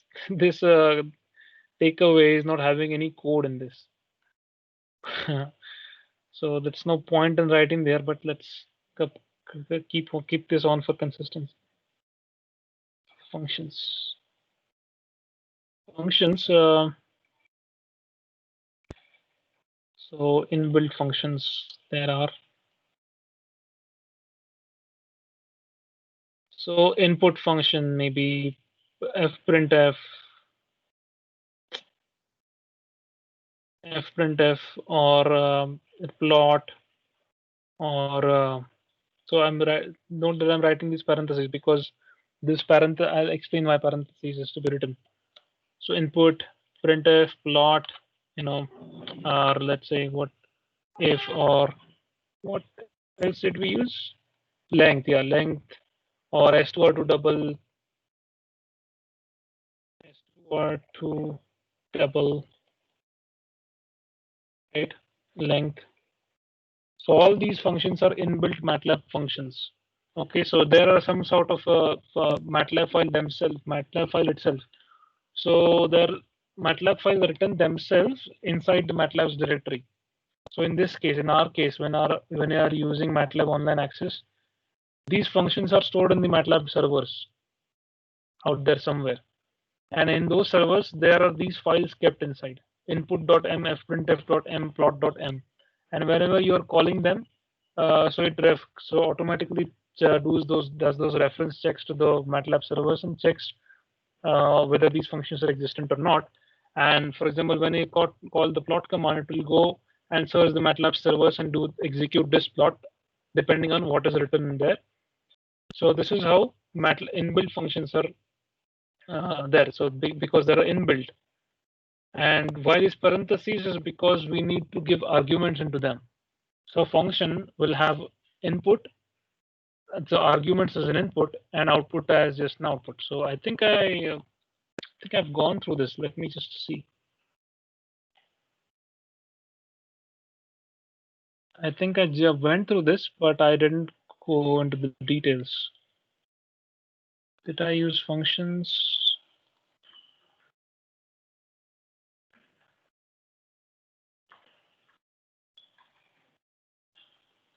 No, I think I didn't. Okay. So inbuilt functions. So this inside this parentheses, your arguments goes. So output is equals to some function name arguments. Okay. So this is the overall format of when a function is being called.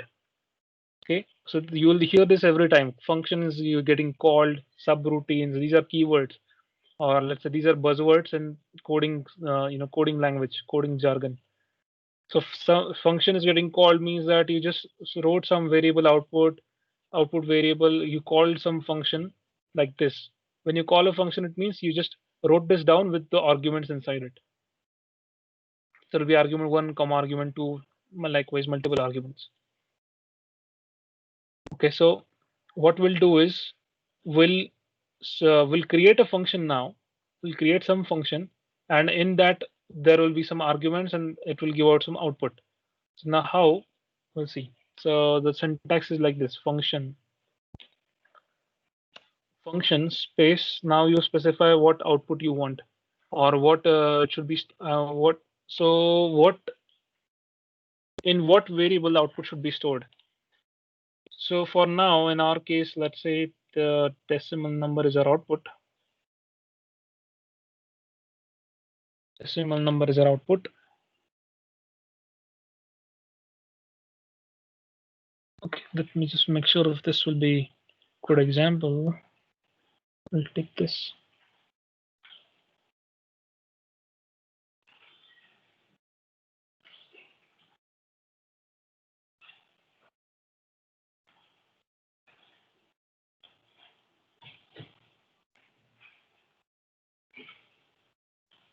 Okay. So we'll just move. We'll just go ahead. Decimal number is equals to function name. Okay. So now, when you write this function keyword, it alerts MATLAB that this is a function call. I mean, this is a function. This is to be defined. So this function keyword starts at the beginning of the code itself, and this alerts the Matlab that this is a function that will be called in some other script, or maybe say just it needs to be saved as a callable function sometime later. So decimal number is the output in which I want it to be stored, and I'll now give the name to the function. So what will be my function name? Convert B to D. So this is my function name. I just gave it for my own convenience. Okay, you can give your own names also. So what I want the function to take as an input, some binary number. Binary number. Okay. So this binary, it will take this binary number and it will do that. But how it will do it, now is specified inside the function body. So what this function body? So see, in this case, what we'll be doing is the conversion part will put into this function body, and everything else will put outside. So let's visit this version. Now you see that this while true part, while true binary number, you want to exit or not, this till this statement, this power statement, you can put this out. I mean, get this out separately, because up till now this is only dealing with the number. Afterwards, the processing will start with this. If the processing will start, so what we'll do is put this code, this part of the code, right from P, right from the P. It will go on from P. So all this if else block. So whole of this if else block will collect it from here and put it inside this. Okay. So now, so what else? So if you see here, S or US is the number signed. So there is something called as if S or US is equals to N or not. But now inside this, you don't know what S or US is because this is not defined. Okay. So now what so let me define that function this way. I want a function that will take a binary number and a variable and an argument called signed or unsigned, and then output a decimal number. So giving just a binary number will not be sufficient because it does not know whether it is a signed or unsigned. So I also put uh, this another argument with a default value of unsigned. So signed equal to false. Okay. So signed. So I think it's false. Yeah. So signed equal to false means this is the default value. I'll use this signed variable ahead into the function body, but this is the default value. Okay. So now signed equal to false means it's an unsigned, and I'll modify this S or US is equals to N. That means a false condition. If signed equal to false. Okay, you're getting this. So I, instead of S or US, I just included a signed equal to false, and I'll when I'm calling this function, I'll put the signed equals to something as I want. Okay. So it will going to be a little bit complicated now here on onwards. So pay the full attention here. So signed equal to false will go on and see this decimal number is equals to 0. The whole procedure will be same. So binary number will be received for and else condition doesn't require anything else. What else? Okay. So this end is for function. Okay, the function also needs this end keyword. So I think this is it for function. And now the important part, very important part, is while saving, I purposefully kept that for you. While saving, you have to give the same name as your function name. So what was my function name? Convert B to D. No difference in that. Okay, it's case sensitive. It won't understand anything other than what you have put as your function name. So convert B to D exactly as per what I've written. Okay. So you might get errors like function name not found if you have if you commit a mistake while writing the names of the functions while saving. So now I've ready this. I have this this ready, convert function ready. So this is my function.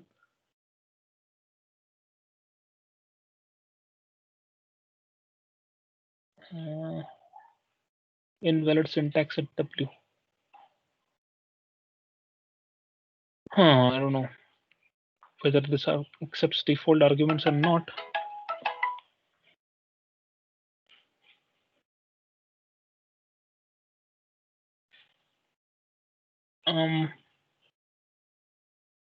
Let me just make sure.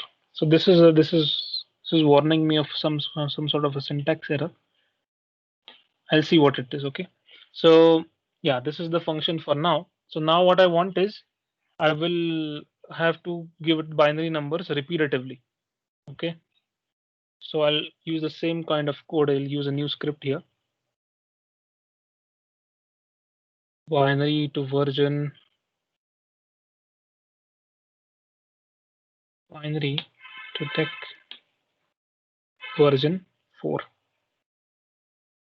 So now here again the same, I mean similar kind of code, but in which will include while part only, and we'll modify that too. I forgot the most important. So CLC while true. Okay. So now as this script will be running, it will so this part of the job, this part of the function or file is to get the values from the user and then use the function to convert them. So now just that while true binary, it will ask for me to enter the binary number. Then it will go on as or as US is equals to input. Now see, binary number is already there. S or US is the variable we defined, but now for this function convert B to D, it requires this signed variable called signed. I'll create one more variable now with the help of a if statement. So if S or US is equals to input sign. So if the input is indeed not signed, let's say use the negation. If it is not signed, then signed variable equal to false. Get it? So yeah, I think I got why this is not. So I think this is a default Python syntax. Where is it? Yeah. So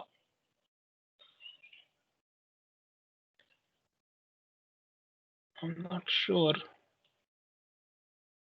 Bracket might be missing. A closing bracket. No, it's not missing.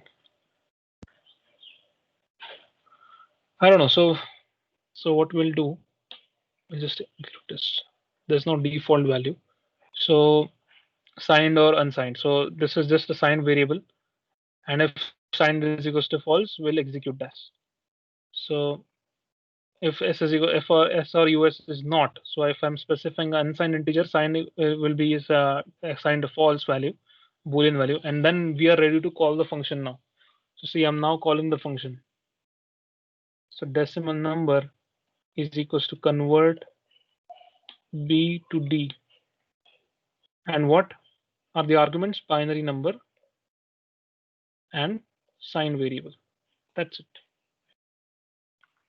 Okay. So I have, as I call this, it will convert the number, give me a decimal output.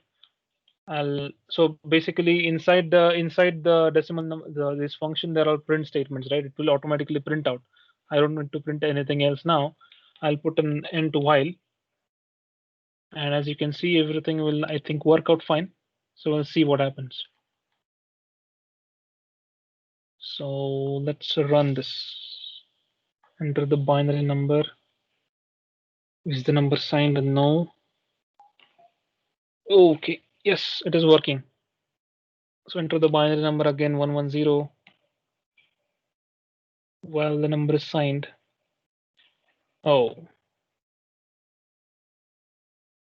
there is a problem here, right? So if so for signed number 110, it was supposed to output a -2, but it is still outputting 6. So we'll figure out why that is. Just enter. If you want to exit, yes. Okay, so we'll see what the problem is. So signed. So this is also an essential part of Matlab. Okay, so debugging where it went wrong. So signed equal to false. Signed, and what we got? Command window. In the meantime, you can ask your doubts. Okay,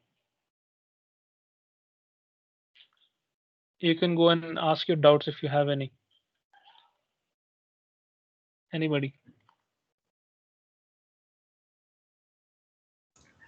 Hello. Yeah. I think we are missing with the else statement where we initially else statement in the main program, not in the function. Which one? In Binary this one? decimal version 4. In that in that part, we have not given else statement. What If to do? yeah, if no, so this is itself, right? This is it. So you're talking about this, right? No, I'm not talking about this. Where I'm talking about where the function is being called in that program. Here. Okay, so convert B to D. Right? In this program you're referring to? Yeah. Yeah. Which part? Which part? This. Specify the line number where you think it's missing. This program is the function definition, right? Right. Yeah. This is the function definition. No, I'm not referring to this program. So this one? In which we are calling that function, yeah. So where do you think what is missing? Line number 9 we have given. No, sorry. Line number 18 we have given if signer. Yeah. But else statement is not there. Okay. Right. So rightly pointed out. Else.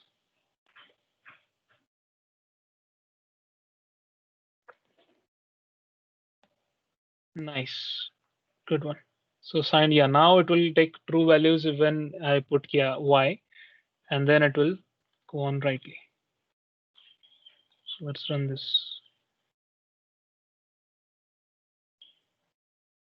110, and yes, sign. Yep. Right. So anything else? Any other doubt?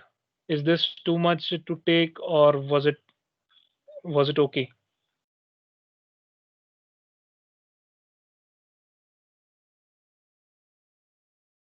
So you can just specify. You can just put this in the chat box if you think this was too slow or what. This to get me to have myself for a feedback.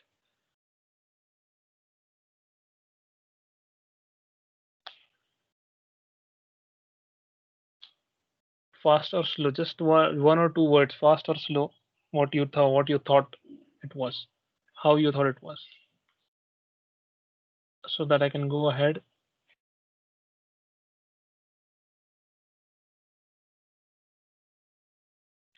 Okay. Okay.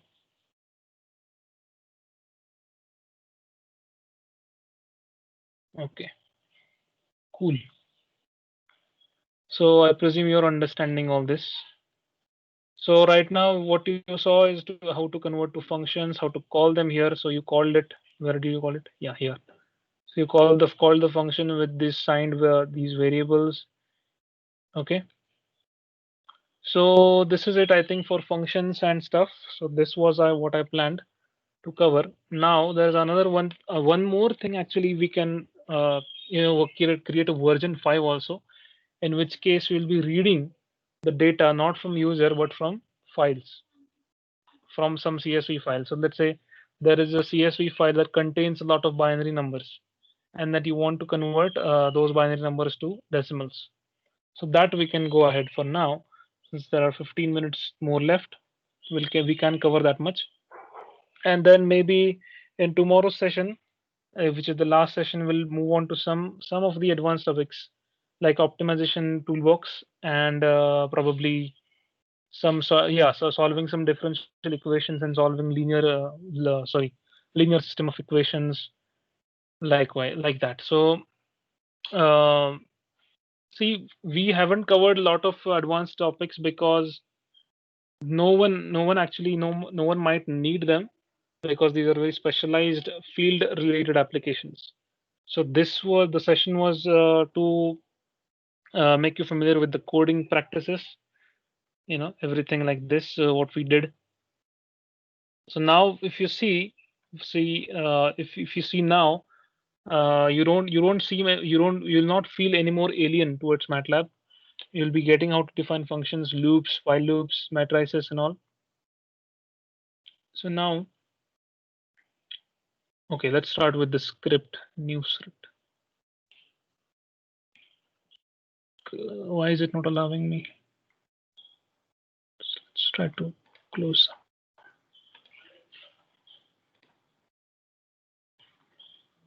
Binary to decimal, version 1, version 2, version 3, version 4, and version 5. What happened? Yeah, I think it's still running. Binary number. Enter. Yep.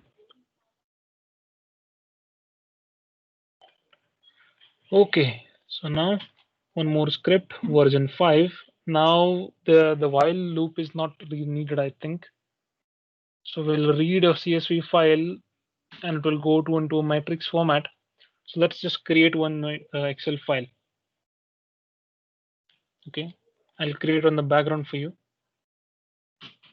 So we'll read. So for right now, we'll use an Excel SX file.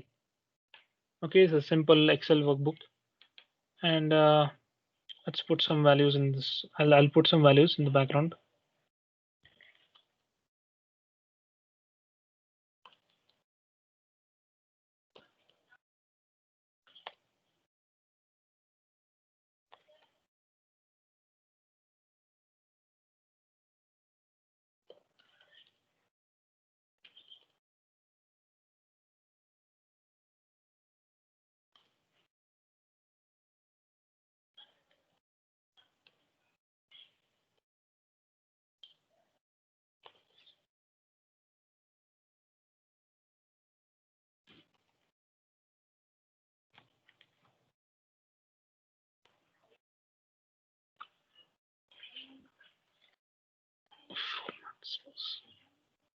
Text.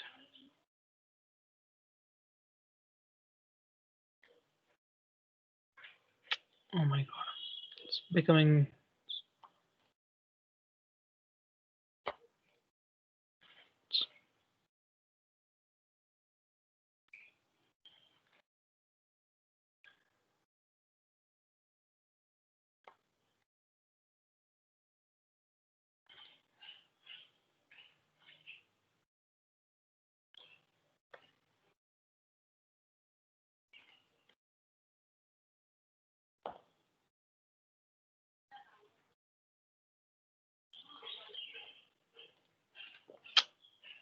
I'm finding a hard time defining it as a 0, 1, 0 numbers.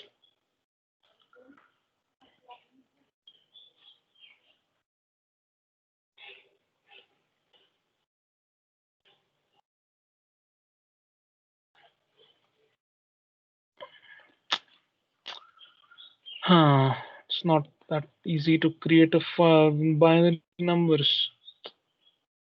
Excel is too smart for this. Oh, come on.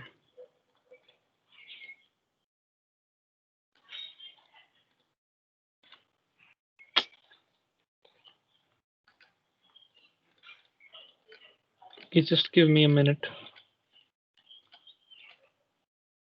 Format cells. Special.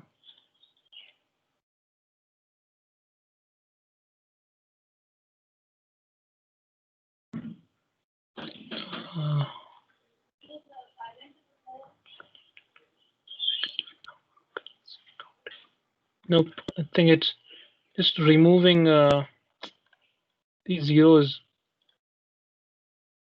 Okay, so we'll still go on.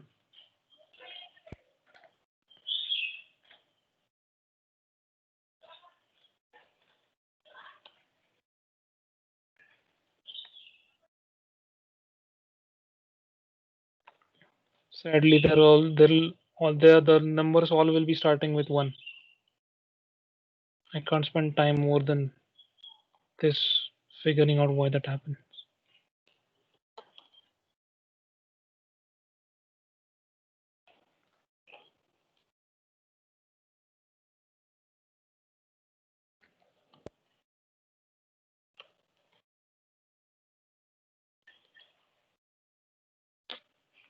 Okay.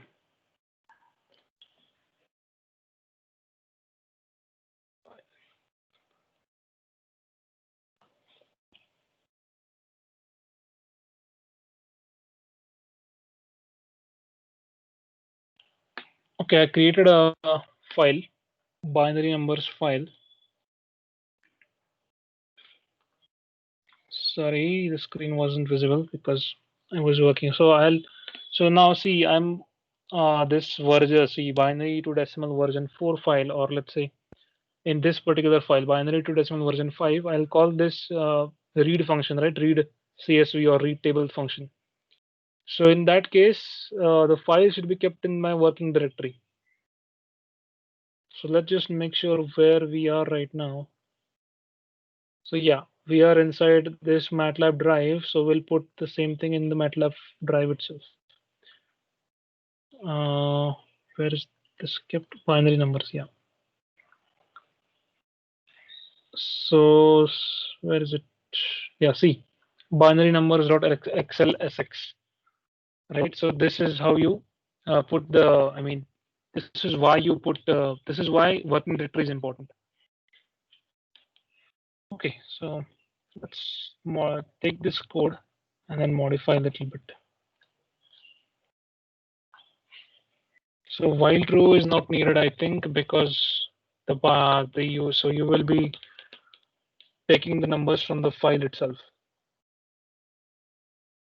So I think I should have been more prepared for this. As for US, as for unsigned, how do we include the signed functionality then?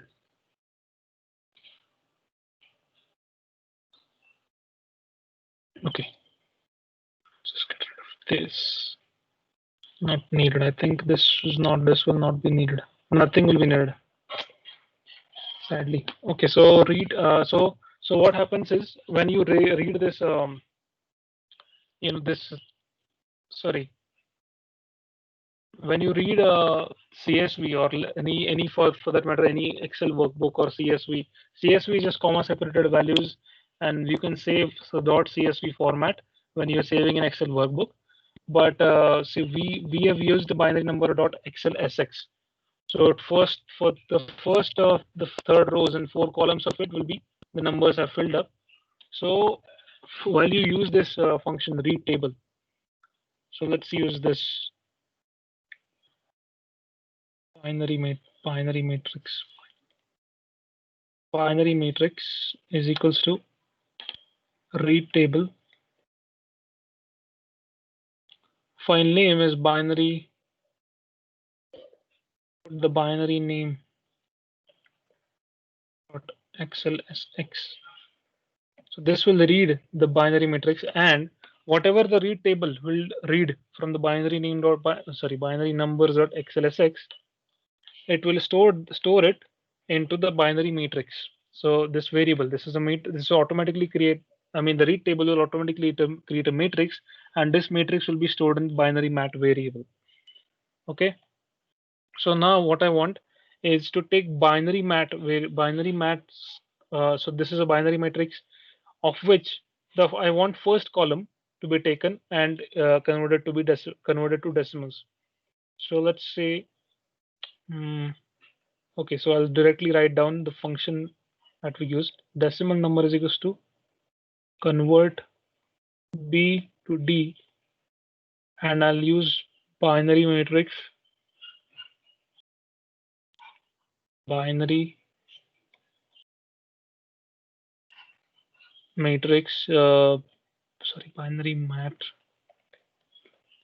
maybe of first. So let's use a for loop here. I comma j comma signed. Actually signed. Okay, signed. I can't give signed because I'll have to do something. Okay, signed. Bear with me on this. For I is equals to 1 to size of binary mat comma 1. I'll explain why this what I'm doing this. J equals to 1 to size binary mat comma 2.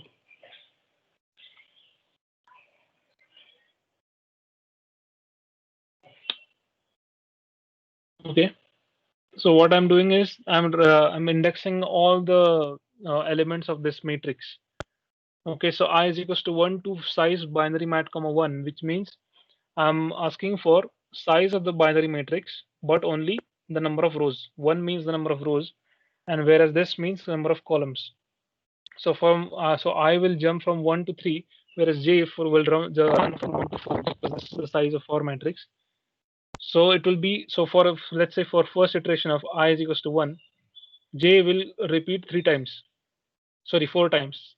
So for I is equals to 1, J is equals to 1, 2, 3, 4, and then again for I is equals to 2, J is equals to 1, 2, 3, 4, and likewise will index every element of binary matrix. So for 1, 2, so for let's say for first iteration, I1, I equal to 1, so binary mat 1, 1, 1, 2, 1, 3, 1, 4. Then again 2, 1, 2, 2, 2, 3, 2, 4, and likewise.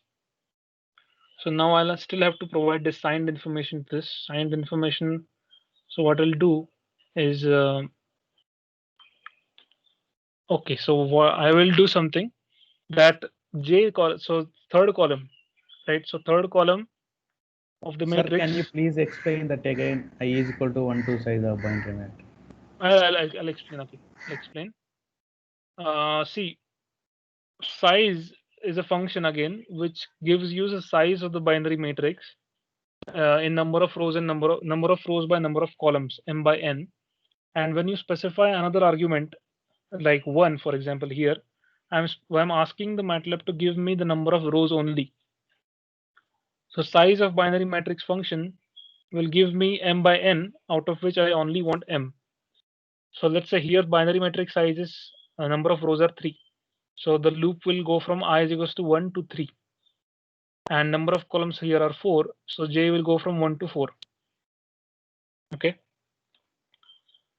So now for the signed information, what I'll do is from my side, what I'll do is I'll say that, okay, so third column of binary matrix is all signed integers. Sorry, first and third are all signed integers, and rest are all unsigned integers. So now you can think that there will be a condition inside this that if for I is equals to 1 and everything for maybe for J is equals to, so see, since we are referring to columns, if J is equals to 1 or 3, you will have signed equal to signed equal to true, and for the rest of the columns you will have signed equal to false. So let's code that in. If J equal to 1 or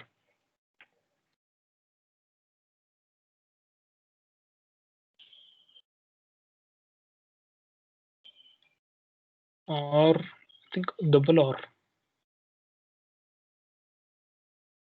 or J equal to 3. Yeah, so this is the symbol for or. Okay, so it's like this and symbol is for and symbol is for and, this is for or. So if J is equal to 1 or J equal to 3, then signed equal to, let's say, no, I'll reverse it. Signed equal to false. Okay, unsigned, and rest are all signed. So second and fourth column will be signed, whereas the first and third column will be unsigned. So signed equal to false, and yes, if j equal to 3, this condition will be executed, and then decimal number is equal to this. If this is not if this condition is not satisfied, then it will directly go to this, and yeah, I have to provide it a else statement. Else signed equal to true. True, but yeah. So if one of these conditions will be satisfied, signed will take its value and go into this function call. Okay. So let's see now. Save this as binary to test. Okay, so it's already 12:32. We'll end it right away after this. 5.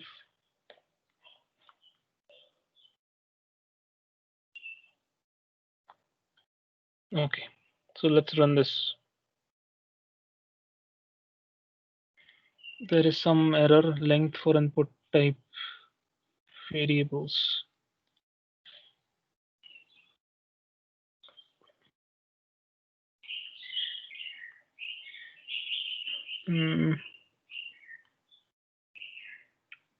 In this case,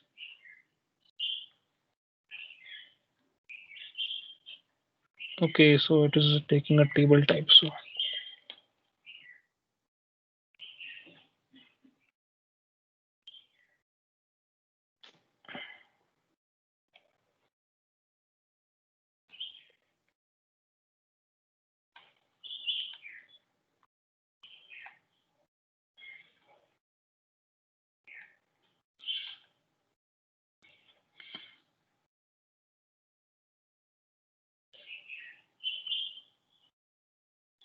yeah, there is something that we cannot directly read the table values. I think what's happening is binary matrix is not a simple matrix. So I have to convert it into matrix. I'm not sure how to do that. Okay, so I'll discuss this in the tomorrow's session, wherein we'll continue on this. It will take hardly 5 or 10 minutes because everything is ready. We'll just need to convert this binary matrix to something. I mean, this might be a cell or some table element, table type object. Okay, so since that is the case, we'll convert it into matrix, standard matrix format, and then use this functions. So let's, for verification, let's just print binary mat.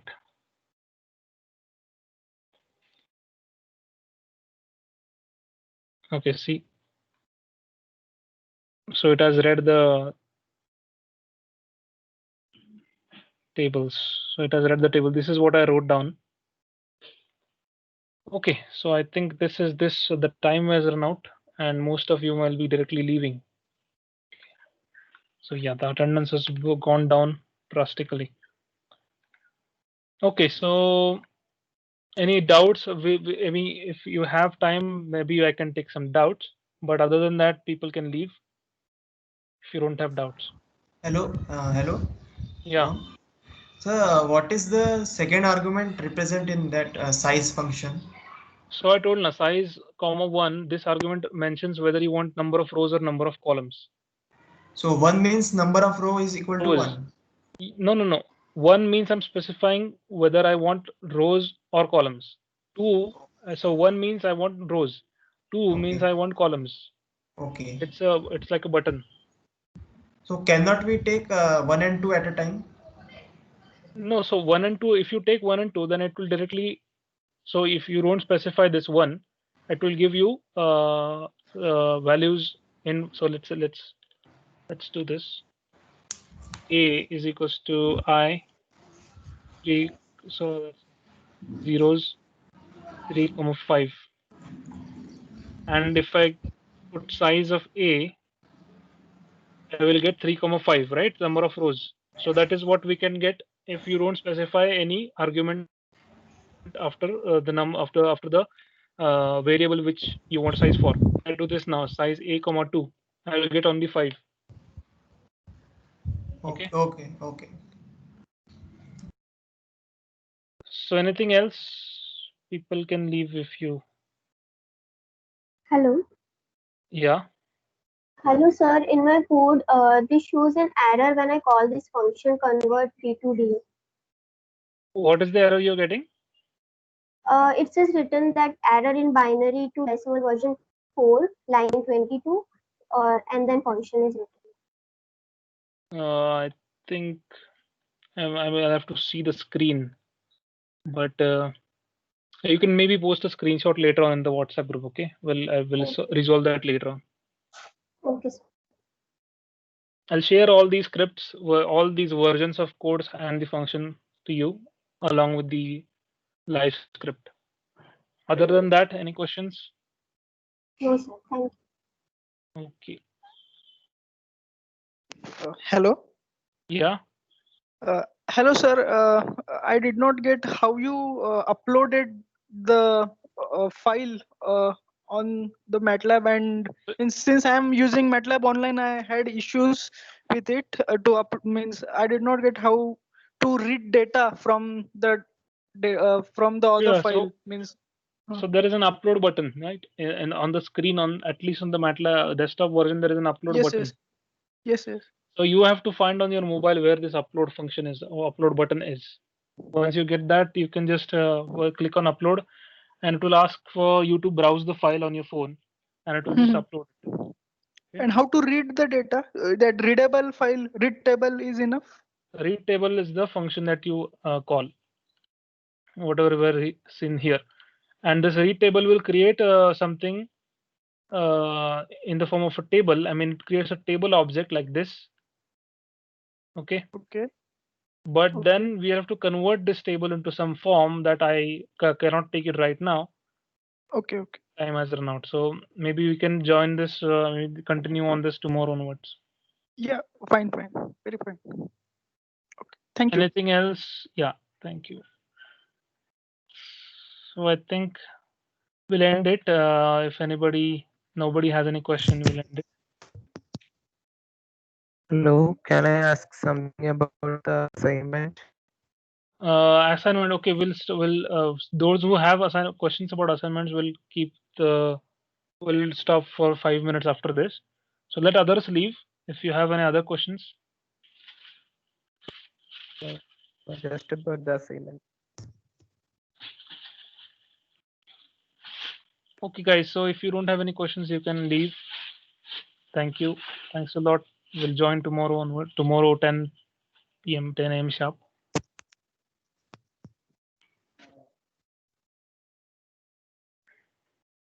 Okay. So yeah, go ahead, Sachin. Hello. The thing is saying that assignment. The fifth one is optional, right? Fifth one is optional. Yes, it's based on the random number generation. So the fourth question, it was between xy mesh grid -3 to 3. Okay, and 100 points between them. Hello, can you hear me? Yeah, I'm hearing you. Just go on. Let's put point not 1. Let me just middle term. Wait a minute. Let me open the matter. Question number 4, right? 4. In that, what the question is? What's your question?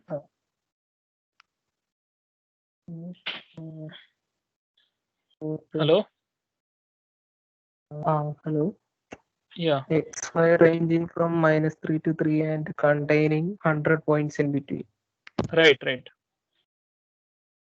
So let's put point 0 on, right? As there is See like what that. you can do. See what you can do. I'll encourage you to find this out from the content that I shared. This is actually exactly given in the MLX live script. Okay, so there are two different ways of creating an array. from some number to some number. Okay, so from minus 3 to 3, there is one way of specifying the numbers, like you said, -3 colon point something colon 3. Likewise, you can specify. And there's another one that's using linspace. So what this linspace means, I encourage you to find out from the .mlx that I've shared with you. Okay, since this is an assignment, it's better for you to explore it. Yes, also one question in that thing, the 2 multiplied by x, so dot is required or not? Sign, sorry? In that same question, the z is equal to sign 2 multiplied by x, so dot is required or not? Dot is not required, right? So x, so when you are multiplying by constant, you know that a matrix gets multiplied automatically by all its elements are multiplied by the number, so you don't need to do that. Okay, then finally, do I have to make all questions into 4 files and combine all it into a folder like Yeah, that, or it's all in actually one file? no. So you have to upload a zip file. I think the details will be posted today itself. In the afternoon, I'll post the details. How you're supposed to upload. Okay. Yes, sir. Means I have also made 4 different files for 4 different questions, so it would be better to upload a file or a zip file. Yeah. I'll post it. I'll post the detail instructions. Mostly zip file, but I'll let you know. Yes. Thank you. Okay. Anything else? Maybe then you can leave. So Saurabh, Shekhar, are you there? Yes, sir. Yes, sir. We are leaving.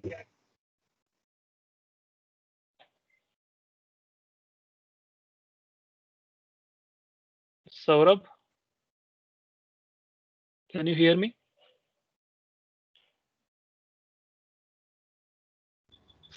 Saurabh cannot hear me. Not even these two attendees. Maybe were they even listening? Saurabh has left. Yeah, this Tejaswini, she might have not been listening the whole time. I think so.